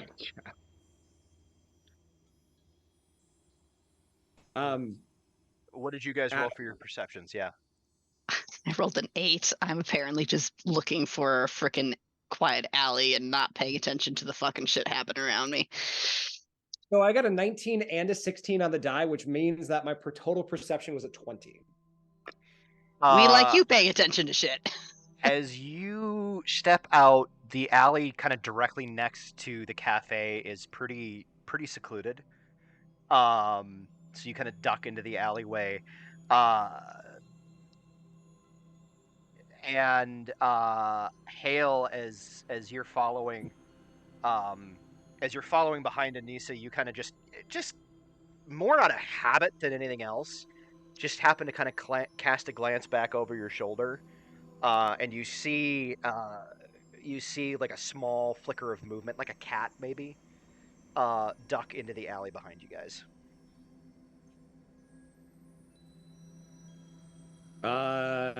Like a cat or a cat? I said like a cat. I stand by what I said. Is this enough to arouse suspicion in me? I think that's a character choice. Mm, You might be pretty suspicious right now, just based on the Yeah. situation. Given the situation, I think suspicion would be kind of your go-to. So yeah, maybe. Can I locate where the cat is now? As you kind of like you follow the trajectory of the motion, like pointedly follow the trajectory of the motion, and you can't see it directly, but because it ducked behind like a pile of like just refuse, like garbage cans, kind of ducked behind a pile of garbage cans and refuse and whatnot. So it's not in your direct line of view, but you kind of know where it is. One moment, Anissa. He goes over to the garbage pile and moves the refuse aside, searching for whatever's in there. I thought I saw something, he says to her. Okay. I go look as well. You move the garbage aside, and you see Tuppy just kind of looking up at you with like the big old like puppy dog eyes, just like, "Hi." Hi, did Mel send you to spy on us? Yeah. Yeah. Yeah. Can I entrust you with a secret? Probably not. Good. That's what I thought. Could I ask you to leave this alley and tell him whatever you would like? Melisandus, are you doing the thing that I think you're doing? Yes. Oh, that sounds unhelpful for us. How does Tuppy respond in this moment then?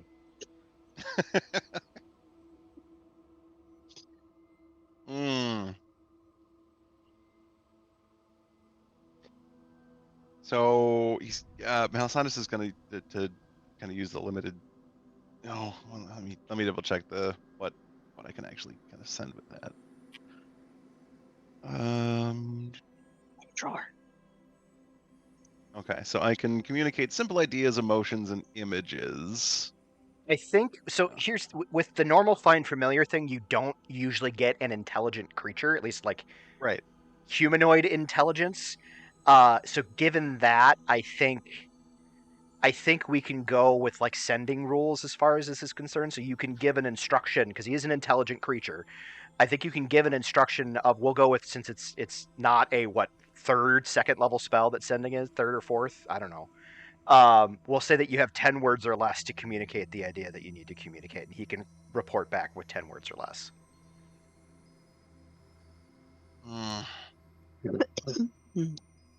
No, I okay. So the basically the idea, the image, the concept, the words that Melisandus gives to Tuppy is just stay with them. Don't leave them. Okay. So Oh, Tuppy Sandus, looks. You're such a pain in my ass. Tuppy looks up at Hale and goes, "How would Tuppy handle this?" And he scrambles up and jumps on your shoulder. On my shoulder? And sits there like a cat. This is unhelpful. Very unhelpful. Hale looks over at Tuppy and says, I'm going to cover your eyes. Are you? Tell you what, Yes. how about I act as a lookout? And he jumps down and he I kinda love this plan. scrambles to the edge of the alley. No. Go back to his shoulder. Out, watch the alley. In Look your out. head, you get. I can still see them. Trust me, you'll want to be on his shoulder. Nope, view's better from up here. Straps back under your shoulder. Oh my god. Tuppy, are you okay? You seem to be kind of going back and forth on things. I'm real conflicted, man. You can let him cover your eyes if you wish. You can cover my eyes. Good. Hale casts sleep on Tuppy. Can you kindly read the text of sleep to me? This spell sends creatures into a magical slumber. Roll 5d8. The total is how many hit points of creatures this spell can affect. Yes, I know Creatures that. within 20 feet of a point you choose within range are affected in ascending order of current hit points. Okay. So, yeah, Is there a save? there is not. Doesn't look. All right. Just do me a favor. Roll the 5d8. Okay, I gotta get. You know, Don't I'll put just. me to sleep. Well, no, I can. I think you I don't. can cheat. You don't have the hit points. You don't have the hit points that. Yeah, your hit points are too high. He couldn't with 5d8. Yeah. Do you have less than 40 hit points? No. Okay, so he doesn't even have a prayer, even if you rolled max on every die. Ooh, I like this roll. 33. Okay. That's way more hit points than Tuppy has. Oh yeah, no, I'm well aware. I do want to check one thing. We're not actually ever going to get to the region. It's all just Nope. going to be us trying to fucking figure out how to get I from. have derailed this gaming We are- session. We are Apologize. fully. Well, you know what? This is us just hedging until Phoenix gets back. That's what's happening. It's all right now. good. It's still a story. It's still shit happening. It's still shit happening. It's just not. I would say if we were playing Pathfinder, I don't think the spell would work. I'm looking at the Find Familiar, and there's nothing that says that it wouldn't work here. Well, The and I was only thing also that would- looking at the stats for a pseudo dragon, and I didn't see anything there either. Yeah, they're not immune to sleep or anything like that. They're not immune to sleep. The closest thing they would have would be the magic resistance, but that's just advantage on saving throws against spells. It's not. There already is no saving throw, so. Okay, so here's Double checking to make sure that's correct, but it is, yeah. No, that's 100% correct. All right. Well, we're gonna get into some weird GM Fiat territory here, folks. Okay. You know, Oh boy. genuinely, It's gonna get real complicated here. I've been Yeah. GMing. I've been GMing for 20 plus years, and this is the first time I've encountered this specific situation.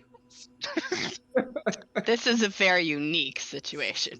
Okay, Mm. so Tuppy, a number of rats and stray animals fall asleep in this alley. Here's how this is gonna work. Tuppy goes like take a nap right here, and he just kind of curls up like a cat on your shoulder. You know, if you like jostle him too much, or obviously if he takes damage, he will awaken. Melisandus. Your familiar just fell asleep. Now, here's the thing. You see through his eyes and you view his senses. His eyes are closed. He is asleep. You are not. So, you can still hear through Tuppy's ears. So this is where things Okay. are going to get weird. And one would So- argue maybe smell. Yeah, and one would argue maybe Right. smell. So, Yeah, so not sight, but any of those other senses that don't require correct. Okay. So what I'm probably going to have you do, I'm going to have them kind of play out what they're going to do, and I'm going to have you roll secretly and just send it to me. A perception check. You are an elf. You normally have advantage on those, if I'm not mistaken. No, you just get proficiency with those because you're an elf. Thank you. We're gonna say that it will be with disadvantage because your familiar is asleep. Okay. So that is what I'm gonna have you do. Go ahead and roll it. Don't say what it is. You can just shoot me a message. Jumping back to Hale and Anissa, Tuppy, take a nap right here. Goes down. Asleep? Yes, fast. No, not you. To him. Oh no, Hale. he's fully snoring. Yeah, he's asleep. Little like cute kitteny snores. It's adorable. It's adorable. Good idea. Walks back to the back of the alley again. Hale will hold Tuppy in such a way that there's not too much jostling, and then we'll walk that way as well. And then he will say to, kind of in hushed tones to He's Anissa, like taking her yeah, racer off. she's like, yeah, can I have your wrist? Yeah, as soon as she got to the back, she's like unlacing her bracer And on her non-dominant hand. Sure. And Hale will actually, Adam, before we do this, quick question for you. Yeah. And I want to leave this to you as arbiter of the oaths and things like that. If he receives consent from a living creature, is he able to do this without losing his oath powers? Remind me which oath you are. Redemption.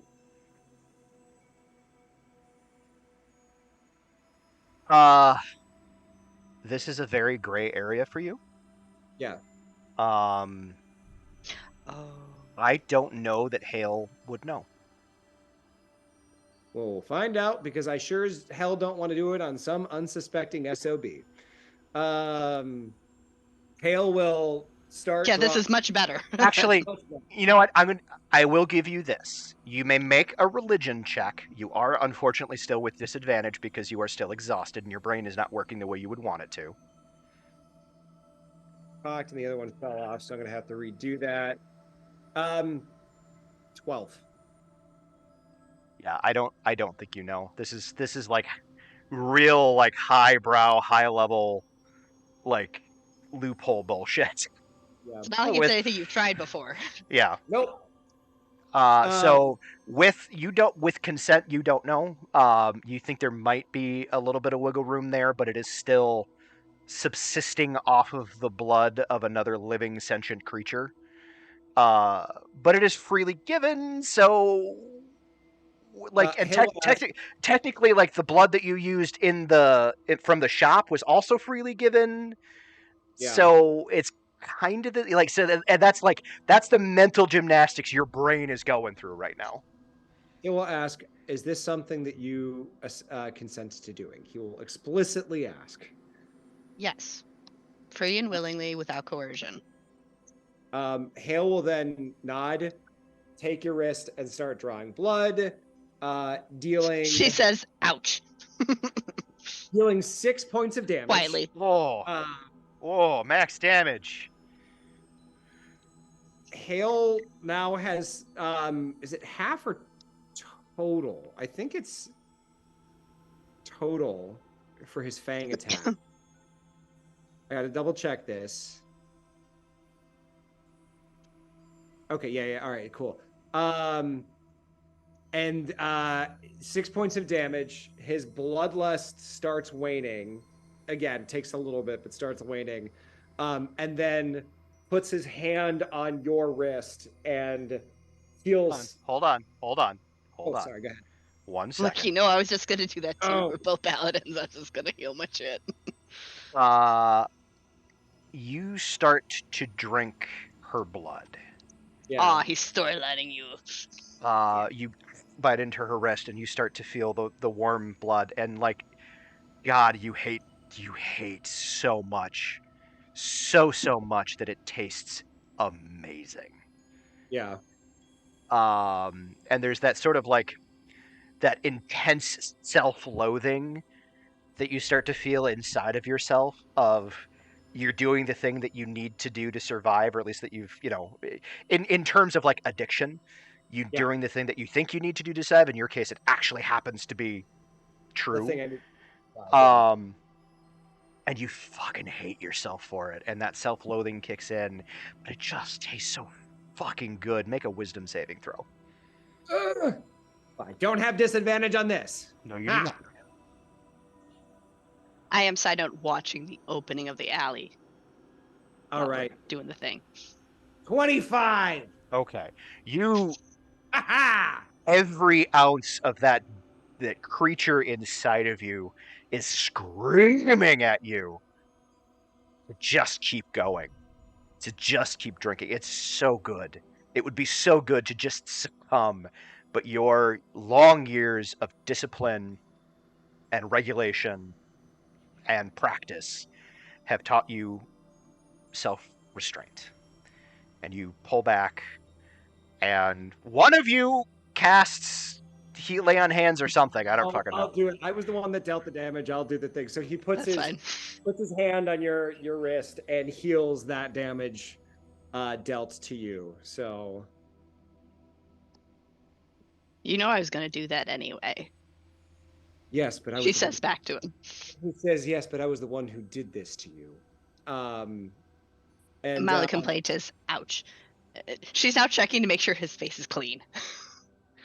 oh yeah, he does that. Like, making sure you do not look like you just did what you just did. Hi. He nods to Anissa and says, "If you don't mind, This is your story, not mine. thank you." Might poke you in private at some point for more details one day, but today's not that day. We have a And region. now's not the time. We have a region to get to. At this point, after I'm assuming you kind of redo your bracers and stuff. Oh yeah, I clean myself up. Yeah. He'll kind of pat Tuppy awake. Schmoopsy, check your messages. Okay. Yeah, I was awake. What happened? Hi. Are you okay? You okay, Tuppy? I did. Did I do a good lookout job? You did You did great. Thank was you. Let's go back in so we can go do our mission. Yeah. Where am I hearing messages from? Oh, here. That was roll 20. Oh, I keep hearing little whips and things happening in my head, and I can't remember what thing makes what whoopee noise. I can't figure out who's talking where.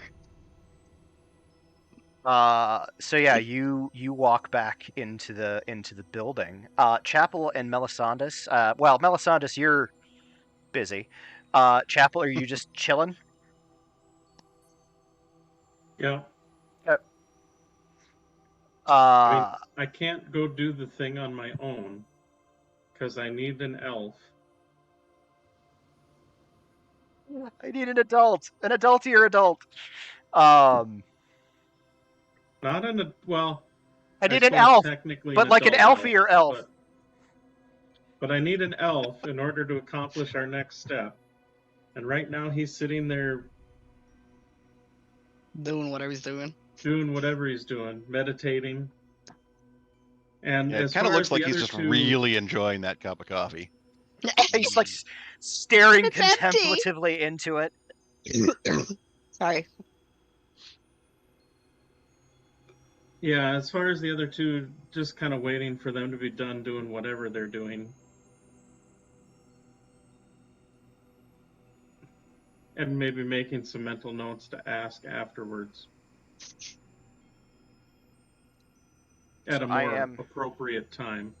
So, Schmoopsy, apologies for the typos. My laptop keyboard, the N key is not working super well. Fair. I got the Nice. gist of it. I see what you're trying to convey.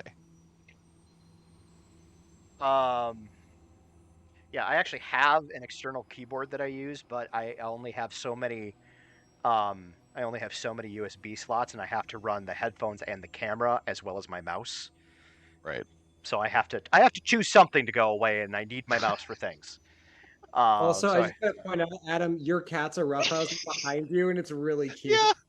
Yeah, I just chatted about it in the stream. The cats are like, Just calmly going about it while there's this like mortal death cat fight in the background. yeah, you too. Wah, wah, wah, wah, wah. This The is the whole tails. reason Swish, why when swish. this is one of the reasons why when I'm down here I don't blur the background or anything like that. Like if we've got a cool view, but also the cats will sometimes do shit like this, and it's just funny. Yeah, my Um, background's not cleaned up enough to do that right now. Mm.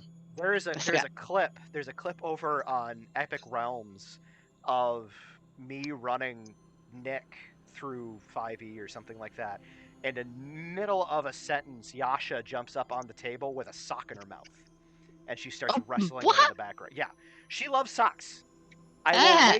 I will wake up clean socks. She only gets clean socks. I will wake up She's in the got morning. standards. I will wake up in the morning and sometimes there will just be a pair of clean socks that like where I hadn't put away or she found. I don't fucking know. But it'll just be on my bed with me. There was one morning where she found every single pair of clean socks that she could, and there was like 6 or 7 that were just sitting on my bed.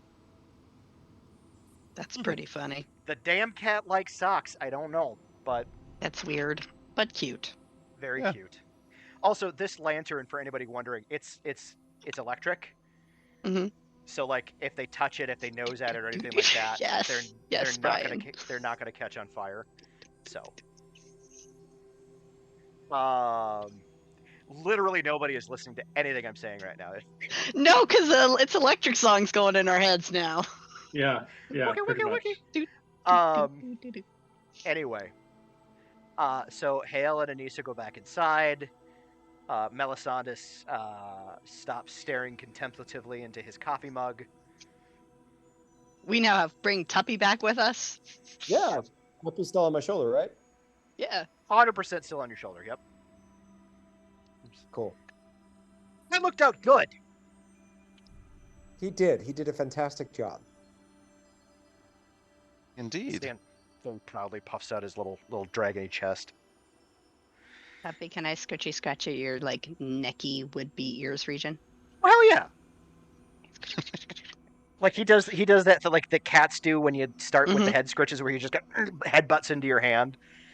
It's a little harder than is necessary, but he's little, so it doesn't hurt or anything. It's just silly. Yeah. All right. Do we all feel ready to proceed? Indeed. Are you Very done well. with your bean juice? I am done with my bean juice. Yes. Have we paid? We Yeah, paid when we bought you it. paid up front. It's cafe style, so you go, Oh, okay. you pay, you get what you need. We're It's not like gonna. It's like a Dine and dash. Starbucks. Yeah, All it's right, like a got Starbucks. No Diney Dash here. Yeah. Welcome to Fantasy Starbucks, everybody. Can Can at least be a caribou. I like Starbucks. Yeah, but it's a big old chain, and Caribou is, well... Caribou's less- also Chain, a but big old smaller. chain. It's a much smaller train. If you want to support local coffee, I think Dunn Brothers is still a thing. It is. Well, Caribou is actually more localized to Just it's Midwest. like Well, Their I believe- headquarters is in Minnesota. Yeah, it's a believe. Minnesota company, and it's mostly like the upper Midwest. So if you're from anywhere but Minnesota, Wisconsin, Iowa, and the Dakotas, you probably have no idea what the fuck we're talking about. now I'm really curious where the locations are. And that's a thing that you can look up while I continue forward. Of course I am. Brian, say your thing. No, I'm done. Yeah. Let's... I'm right there with you. All right, buddy. So you and Lucas Wipe. You're Lucas Wipe. You are now heading down the street towards walking up this sort of winding uphill staircase towards this tall keep at the top of this hill. It's a big hill, but it's not like massive. But you can kind of see like the stairs themselves are kind of winding. Other than the stairs, the hill is actually fairly steep. So trying to climb it without using the stairs would be difficult without assistance or some kind of other variety of help. Thus, probably the basis of its strategic value. Um, the stairs themselves are also fairly steep, but they sort of make up for the steepness by sort of switchbacking here and there. Um, uh, but overall, it's not a very long walk, and you kind of get to the top, and there's a moat going around the keep itself, which it's a decent sized keep, but it's not massive. And so yeah, you see this moat kind of going around. There's a bridge that looks like it has drawbridge capabilities that you can cross over, and you see a giant pair of double doors directly in front of you. You see guards aplenty, all of whom wearing the Winterhold livery. Nobody, as you're walking up the stairs, nobody really seems to question. Like, people kind of pass, and they're like wide. Like, the staircases themselves are about 10 feet wide. So like, you can pass next to somebody without really crossing paths, and you've run into a number of like guards, both town and like, yeah, guards employed specifically by the leadership, by the regent. Um, Nobody seems to question your presence until you get up to the top, and you get up to the doors where you see a couple of the guards wearing the sort of deep green tunics over fairly simple chainmail, um, helmet that sort of covers the face, but has a visor that they have lifted up for better vision. And you see that they all have the two guards both have like spears or halberds, and a set of shields with the Winterhold crest on them. And yeah, as you walk up, you see the two guards are standing there, and they're both kind of eyeing you. They're both human, um, and they are eyeing you as you approach. How do you approach? What is your configuration, so to speak? Not necessarily marching order, but just how are you approaching? Well, the plan was to have an elf go in first, right? And for all intents and purposes, I know Melisandus is an elf. Hale appears to be an of elven blood as well. Yes. Yes. I'm going to Uh, suggest that we do something kind of similar to what we did coming into the town in general, in that Melisandus is kind of the elf that's just there to be an elf, and one of y'all are the ones actually doing the talking as like Yeah. the escort or the subject And or it whatever, because kind of fits with Melisandus ain't bluffing his way out of this. yeah, it's kind of our also it keeps with our previous cover story in case anyone wants to corroborate. So yeah, that makes sense. so you're moving with deference towards Melisandus. Okay. I would like for everybody, and this is a group check, so you may not aid each other. I would like for everybody to make a deception check. Oh boy. I mean, I didn't roll great, but I didn't roll horrible. Yeah, I got a total of 3. I got a total of 6. We're not doing great on this end. I got a 14. Okay. Hale got a 23. Okay. Melisandus, let's assume that Tuppy is giving you advantage, so re-roll. Well, it just occurred to me that would be the case. I'm not throwing you a bone. That's fine. It makes sense that Tuppy would give you advantage. 6. I mean, it's an improvement. Now I'm only tied for worst roll. So the guards are definitely eyeballing you a bit as you approach. They don't seem to be like, they're not taking any sort of like defensive or aggressive action, but they seem Sure. to be somewhat guarded as you walk up, and you see they kind of exchange looks And one of them kind of doesn't really step forward, but sort of leans in to indicate that he's the one to talk to, and he, greetings, travelers. What can we do for you today?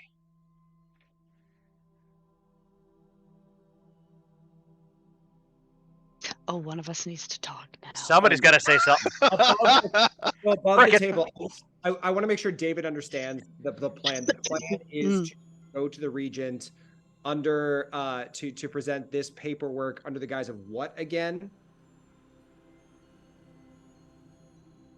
Y'all wrote the paper. You tell me. This is here to inspect shit. That we're here to inspect stuff? Yeah, it probably just says an inspection. It probably doesn't go into much detail about what actually would be inspected or why. Oh, good. I will say, we are here to present a writ of inspection to the regent. And then procure and holds out his hand to or like gestures for whoever has it, probably Melisandus, to procure the thing if the guard needs it. Yeah, the guard will hold out his hand. Yeah, one of the two of you would absolutely have it at this point, because. Oh, okay. Then Hale will hand it off. I'm assuming Hale is the face at this point because I think of everyone here, he is the highest charisma. I don't know that, but yeah. So Hale will hand over the writ. No, I'm totally gonna go see what your stuff is. I don't know that your charisma is higher than Anissa's, but I suspect that you're trained in the skills more than Anissa it's higher. is. Oh, okay. It's higher. He has an 18. I have a 15. Okay. So as he reads, David, I'm going to have you just make a persuasion roll, just a straight roll. Hey, Bear, can I ask a slight retcon? Yeah. Just to give Vigil the order to guard Melisandus. Okay. So yeah, the little robot dog is trotting behind Melisandus in a very, like a dog on alert. And then I'll kind of be on, standing behind Melisandus, kind of on the other side, opposite Vigil. Hale rolled a total of 22. Okay. See, the guard scans the note,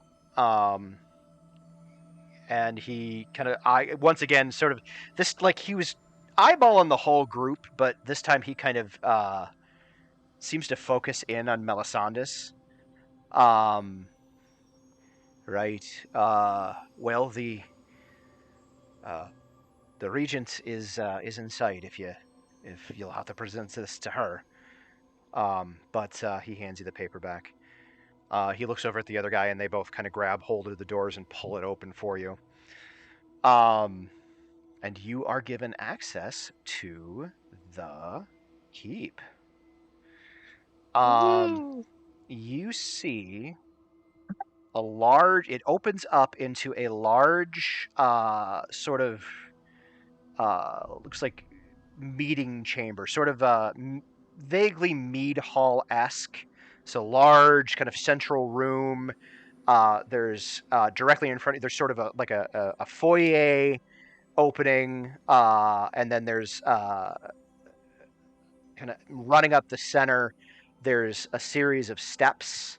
On either side, there's sort of a raised platform that the steps kind of go in between, and eventually levels out to the same level. As you climb up those steps, you see a woman seated at the large throne at the far end of the building.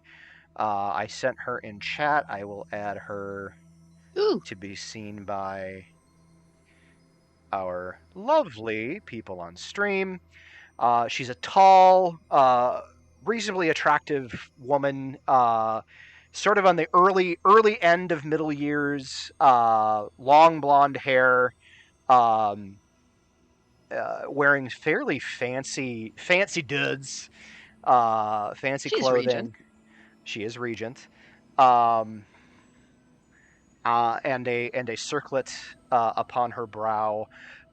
She has crystal blue eyes, and generally a fairly open and friendly demeanor as you are approaching her. She uh, and of course she's got, again, guards just kind of all over the place here. But she looks down as the group of you kind of crest that top set of stairs, and she smiles and says, "Travelers, so I haven't seen any newcomers here for some time. Please come." And she gestures you closer. There's a kind of a fire pit between you and her, which you can pick one side or the other, or go around each side. As you approach, just for sort of a general look-see and vibe, I do need perception checks across the board.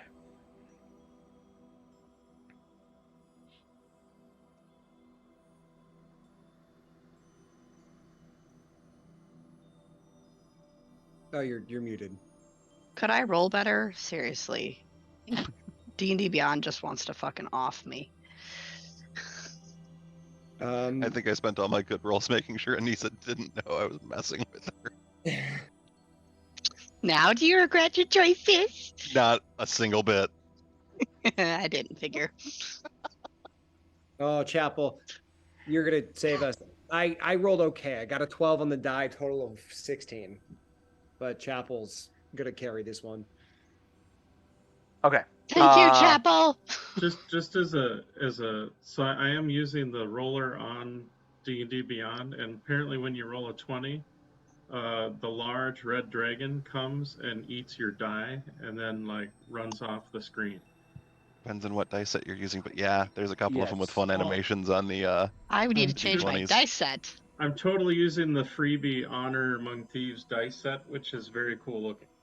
I can't remember how to change my die. It's Well, under your at any it's rate- under your collection under my dice. I just So- thought I would share. That is Trying to very find cool. That. So you are all kind of paying everybody but Chapel is kind of focused on this woman that you're about to go talk to. Chapel, you are as well, but you're also kind of sweeping the room just to kind of get like a sense of the architecture, because that's kind of your shtick. Also, like where there might be guards posted that you can't necessarily see. And yeah, you see as you get kind of to the top of these stairs, on either side of the stairwell, kind of on the far sides of the room, there's like rows of on one side there's like a row of tables and chairs and like all manner of like uh, lights and bric-a-brac kind of arrayed across them, like just food accoutrement. Not anything like, it's not mealtime right now, but like the dishes and whatnot are ready to go for whatever the next mealtime is. Kind of up near the front on the far extreme side, there's a table that seems to be sort of like maybe the regent's like sort of workspace. At least workspace down here, where there's like arrayed a bunch of like papers and scrolls. There's a couple of like kids' toys on this thing as well. Off to the far left, there's another row of tables. Nothing immediately jumps out at you as screaming like we're under attack. You also don't see any of the kind of elven influence. None of the elven individuals that you were kind of warned to look out for seem to be present either. Okay.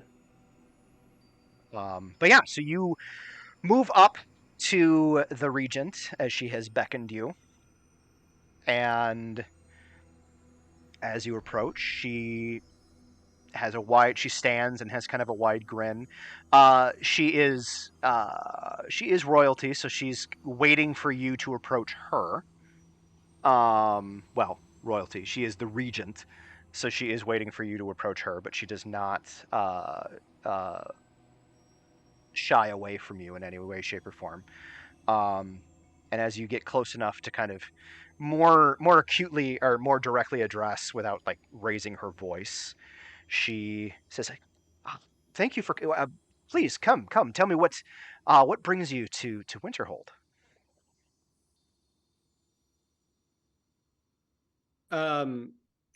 Hale will do a gesture of deference that is maybe anachronistic for this time frame, but is totally appropriate for his time frame, because he doesn't know any better, Sure. whatever that may be. I imagine. don't know what it would be. It would be like. I would imagine it would be like an archaic form of like a bow. Because Yeah, like does you're like currently in the like a 6th age and you're from like the 2nd. So second, yeah. So yeah, just like a handover like this, sort of like a Wakanda forever sort of thing. Like sure, yeah. like And he maybe just something kind of looks that. like, So a show of deference and show deference. And then got another above table thing. We're in front of her. We can just present what we yeah, want. we're just gonna do the right? sword thing. Like I should just Yeah, we're like just doing the sword. draw and like show sword, right? Like I don't have to fucking pull Yeah. out So this. Yeah. so Halo says, we are here because we wanted you to see this. And gestures towards Anissa to do the thing. I kind of like just do like I'm not gonna off you face expression, be like dee dee dee dee dee dee dee. Oh, sorry, you can't see my hands. Na na na na na na. she is going to. This is her, right? Yes. Okay.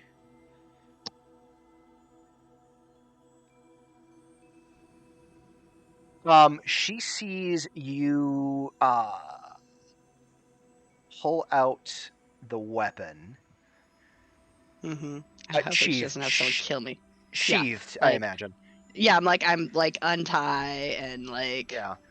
And you hold it out like you kind of hold it like you would be offering it to her as opposed to be like, I'm gonna fucking kill you. Yeah, no, I'm holding the blade. Like my hands are not anywhere near a yielding helpful part. You proffer the thing and I think there's a moment where you all clock a moment of you see realization on her face, which she very quickly disguises. And she steps down from her little raised platform, and gets close enough to you. She doesn't whisper per se, but she's speaking in more of a like lower tone. And from whom is the sword being presented? Do I say was it Crazy Duray who I'm like supposed to like say? Master Crazy Duray, ma'am. You see, she kind of reaches out, and she like holds a hand kind of over the hilt of the sword for a second. You see her like you can see the wheels turning. Hale at this point is going to speak up and specifically say the thing that we were supposed to say, which I see in the notes. We are from the apostasy. We have a gift and want to know where you stand. I knew there was some shit we were supposed to say specifically. Thank you for finding it. Yep. I was like, there was something very specific, and I wanted to make sure that we said it. Thank you. So yeah, she hears this, is like holding her hand sort of over the hilt, almost like she's gonna grab it, but like stops herself. And you see the wheels turning. You took an incredible risk coming here and bringing this to me. Such a thing requires a great deal of bravery or a great deal of stupidity. And given that this comes from Duray, I'd say it's probably a healthy dose of both. You see she withdraws her hand.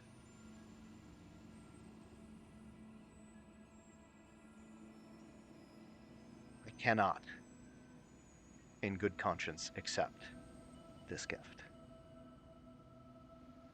I would request that you return it to DeRay. And so we shall. Oh, sorry. Hale's going to make an insight check.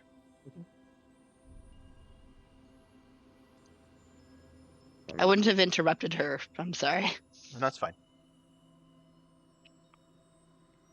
22 insight. What? She's pretty conflicted. Jesus. Yeah, she's pretty conflicted, but what she's saying is true, is in earnest. She did mean the thing about bravery and stupidity. She seems to have opinions about DeRay, but she does not seem to have any ill intent towards you or the group of you. Sorry, I'll let her finish speaking, and then Hale's going to say something. You brought this here. Sorry, I lost track of what I was saying. I can assure you that you will leave the city of Winterhold unmolested. That's the least I can do. Milady, if I might, if I could have a word with you in private. You see, she has to look over her left shoulder. And as you kind of half follow her gaze, you here first and foremost, she's not like doesn't crank her head around and look. She literally just kind of like moves her head and then moves it back. Almost as if she kind of expects something or someone to be there, but then realizes either A, it's not, or B, it doesn't matter if she looks. There are no secrets here at Winterhold Keep.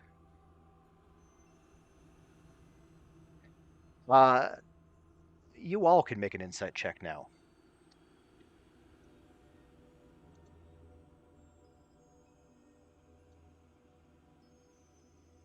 Hale got a 20. Okay.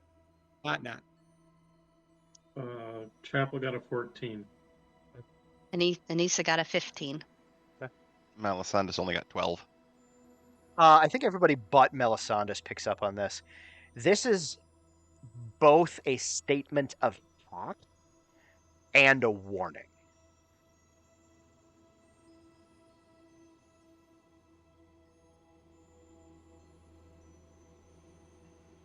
And as she says that, and there's that moment of, I'm figuring out what the next step is here. There's a set of stairs kind of down and, again, over her left shoulder, kind of down over to her left. And you see coming down the stairs is another individual. I'm going to pop it up on stream, and then I will send the artwork to y'all. Anissa's, during this time, has started to retie the sword to her. Sure. Because it seems kind of awkward to just sit there kind of holding it at her when she said no. Yep, just holding a sword. That's me. Mm-hmm. Sword holding. Yeah, no, not her thing. Find this asshole. Hang on. I'm not excited to meet this guy. He's gesturing rudely at us with a pipe. So yeah, you see him come down the stairs. Now, he doesn't have a sword in his hand as he does in the picture. He does have it at his side. He is holding the pipe, however. As he steps down, he's like, Everdine. I am mildly disappointed in you. Please, introduce your guests. And facially, she stiffens. Like, you see her face grow hard for a moment. Like, her body doesn't change. Her body language doesn't change, but her face just kind of hardens for a second. And these are travelers. And they have my promise of safe travel. I was just about to send them on their way. Everdine, please. They gave you such a shiny toy. Why didn't you take it? Seems a gift of some importance. He turns to face him. And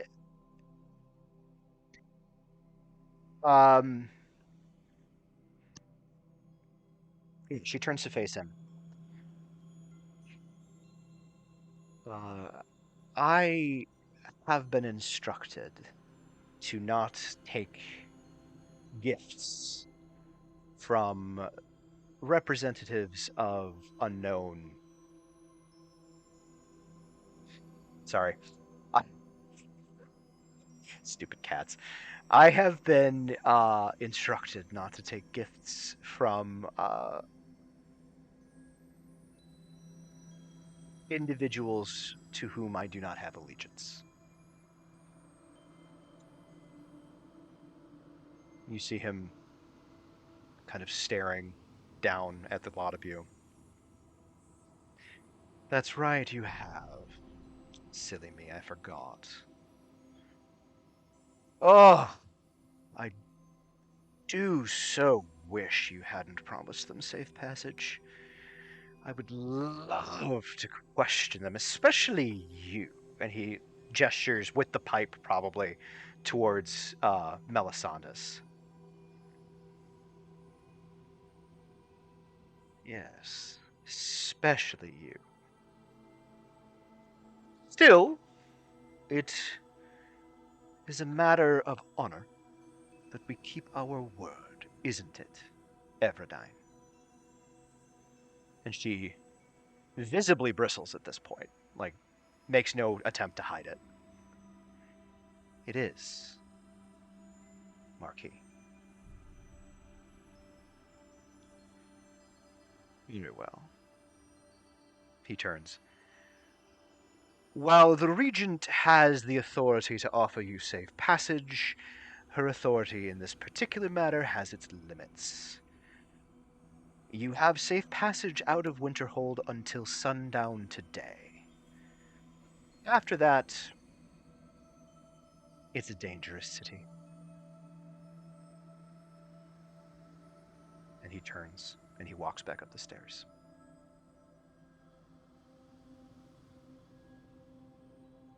Soon as he's out of sight, she turns with a look of controlled panic. When I tell you that you need to leave and be sure you are out of here before sundown, I need you to believe me.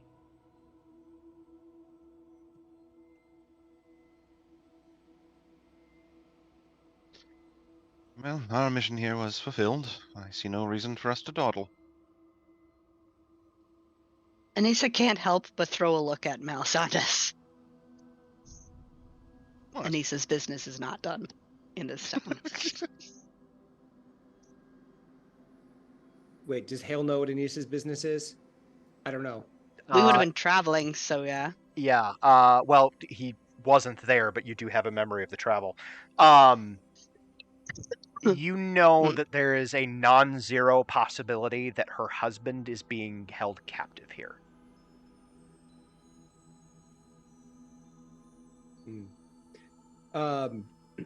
Hale will turn to the lady and the regent and say, "My lady, we will take our leave for now. We will speak again." He says with a very genuine smile. She nods. She just nods and watches you.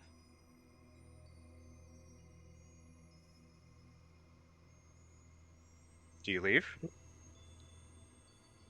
Man, I'm wishing I had an idea of how to slip fucking information to and from her. Ugh! Okay. Melisandus at this point will probably kind of lean over and go, if you want to find if this husband of yours is here, is this not perhaps a person we should ask? Yeah, but he made it sound like anything we say is just going to get back to that fucker. See, as you start to like quietly whisper amongst yourselves, excuse me. It is best that you go in this moment.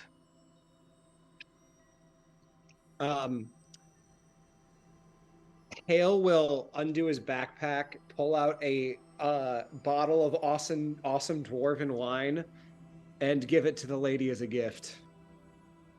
And just set it. And if she doesn't take it, No, she'll take it, but sort of like she's getting this kind of look on her face, like she's getting this look on her face, like I will do whatever it takes to get you to go faster. So she like takes the wine, doesn't even really look at it. She's like, "Thank you very much. I appreciate that. Do not let the sun set on you in this town." and then Hale will leave. We leave. I leave. I don't like having strict timelines. You leave. When we're firmly out of the castle, unless there's something you need to narrate before that, Hale will say, if it weren't for that man, we would have had her. I think you may be right.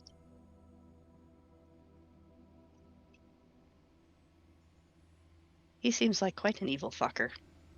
Pardon me.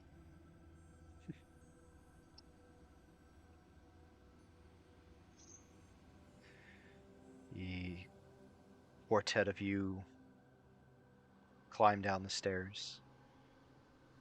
You get to the bottom. It's maybe noon at this point. Yeah. What do you do? Where do you go? We have literally no contacts or connections or knowledge in this frickin' town. We do Unless not. one of you knows something, which I'm doubting since none of us are from this time. And when I was here, I was never here. In general, where would you put prisoners of importance? It wouldn't just be a local jail if you were to say grab a pickpocket or something, but if you had someone Probably in that building that we just left. In the dungeon. In the dungeon, specifically, yeah. I would like for Chapel to go ahead and roll whatever it is we've been rolling for your like architecture. Yeah.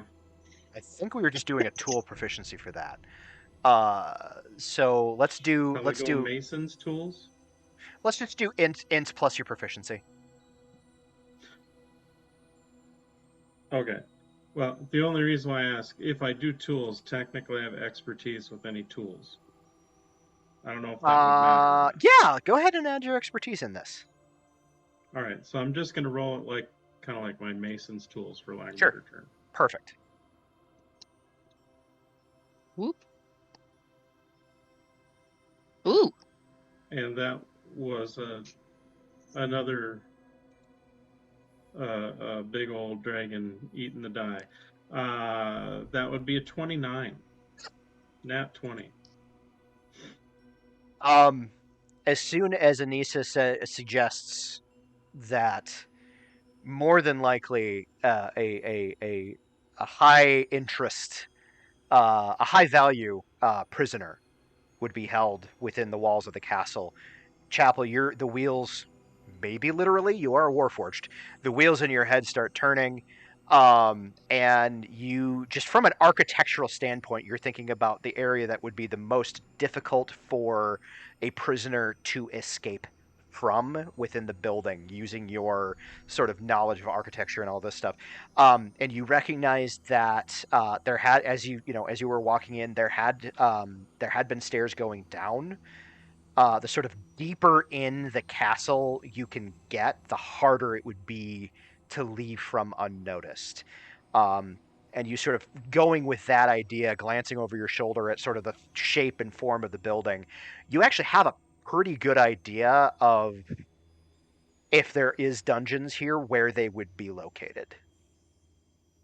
Okay. Okay. I believe our best chance of finding access to the lower levels of this, perhaps the dungeons or cells of this area, would be probably through that door over there.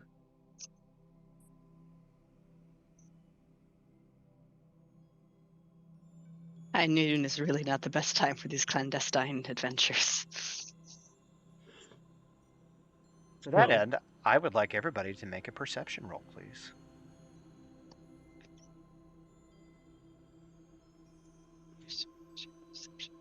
Hale's not going to see anything. You got a 9. I got a total of 10. I got a nat 1. I got 19. I actually rolled something useful. Okay. Then this is what happens. As you mention to the group, Anissa, that this is not perhaps the place to have such clandestine conversation, the group of you turns and starts to move away from the castle with intent of perhaps continuing this conversation someplace a little bit more privately. Whether that's within the city walls or without, that is entirely up to you. What the party does not see Oh, as they are climbing or heading down the road to their next destination to plan is a small, rather creepy, I don't like creepy. doll-like creature creeping down the steps behind I was them. wondering why that was flashing back and forth on the intro screen. Because it Yeah. That, I think, is where we're going to leave it for this week. Ugh. Dude. I am actually real pleased with where this is not where I thought we were going to end up, but that's okay. We had some great interpersonal stuff that needed to be resolved first, which I have to say, we half of the time was wasted on Hale trying to not go into a blood frenzy. Sorry. Oh, I would not say this was wasted. was No. not wasted Melisandus not time. at all. No. very much got a lot out of this. Melisandus actually got a fair amount of information out of that, which is fun. Um, And a lot of entertainment out of messing with Anissa. Yeah, that was pretty God, great. Rude, very rude, but great. So rude. So like rude. Anissa, like generally finds Melisandus like kind of annoying because of his stick up the buddiness, Mm. but she has no idea how much she should want to kick him in the fucking shins. She just doesn't even know. I know, and that Oh, dramatic that's irony is giving funny. me life. Oh, right. I absolutely adore having interpersonal conflict that doesn't hurt anybody. Mm. So, we will definitely keep doing these live. I like the energy of it. I like the for me, as I'm both running the game and running the stream, there's very much an air of flying by the seat of my pants. So it's a good time. I hope you guys had fun today. I know I did. Yes. And yeah, so I want to say thank you all for watching. This has been a blast. We are going to raid. Who are we raiding today? We're going to raid Dilly the Doe. Hey. Who's a well, I can't. He's a friendly acquaintance at this point. Somebody that we've met through our friend Epic Realms. Lovely human being, has definitely jumped in on streams and been supportive. So we want to support him right back. Kit, why don't you plug your stream real quick? I am Kit, the Seven-Tail Fox, Tale, like a story, because that's what we like to try to collect on the channel. Still figuring out exactly when my regular schedule is going to be, but feel free to come on in when we're live, share some cozy vibes, some good stories, some probably terrible jokes, and we'd love to have you there. It's a fun time. All right. Jess, do you want to plug yours? Oh, when I find the time, I have a stream too. Haven't done it in last month, but I was going well for a little bit. And hope to do it again. My channel's called K Saral. No, not K. Good Lord, I can spell. QUE, like the word what in Spanish. SURYAL, and then do that again. SURYAL. I can spell.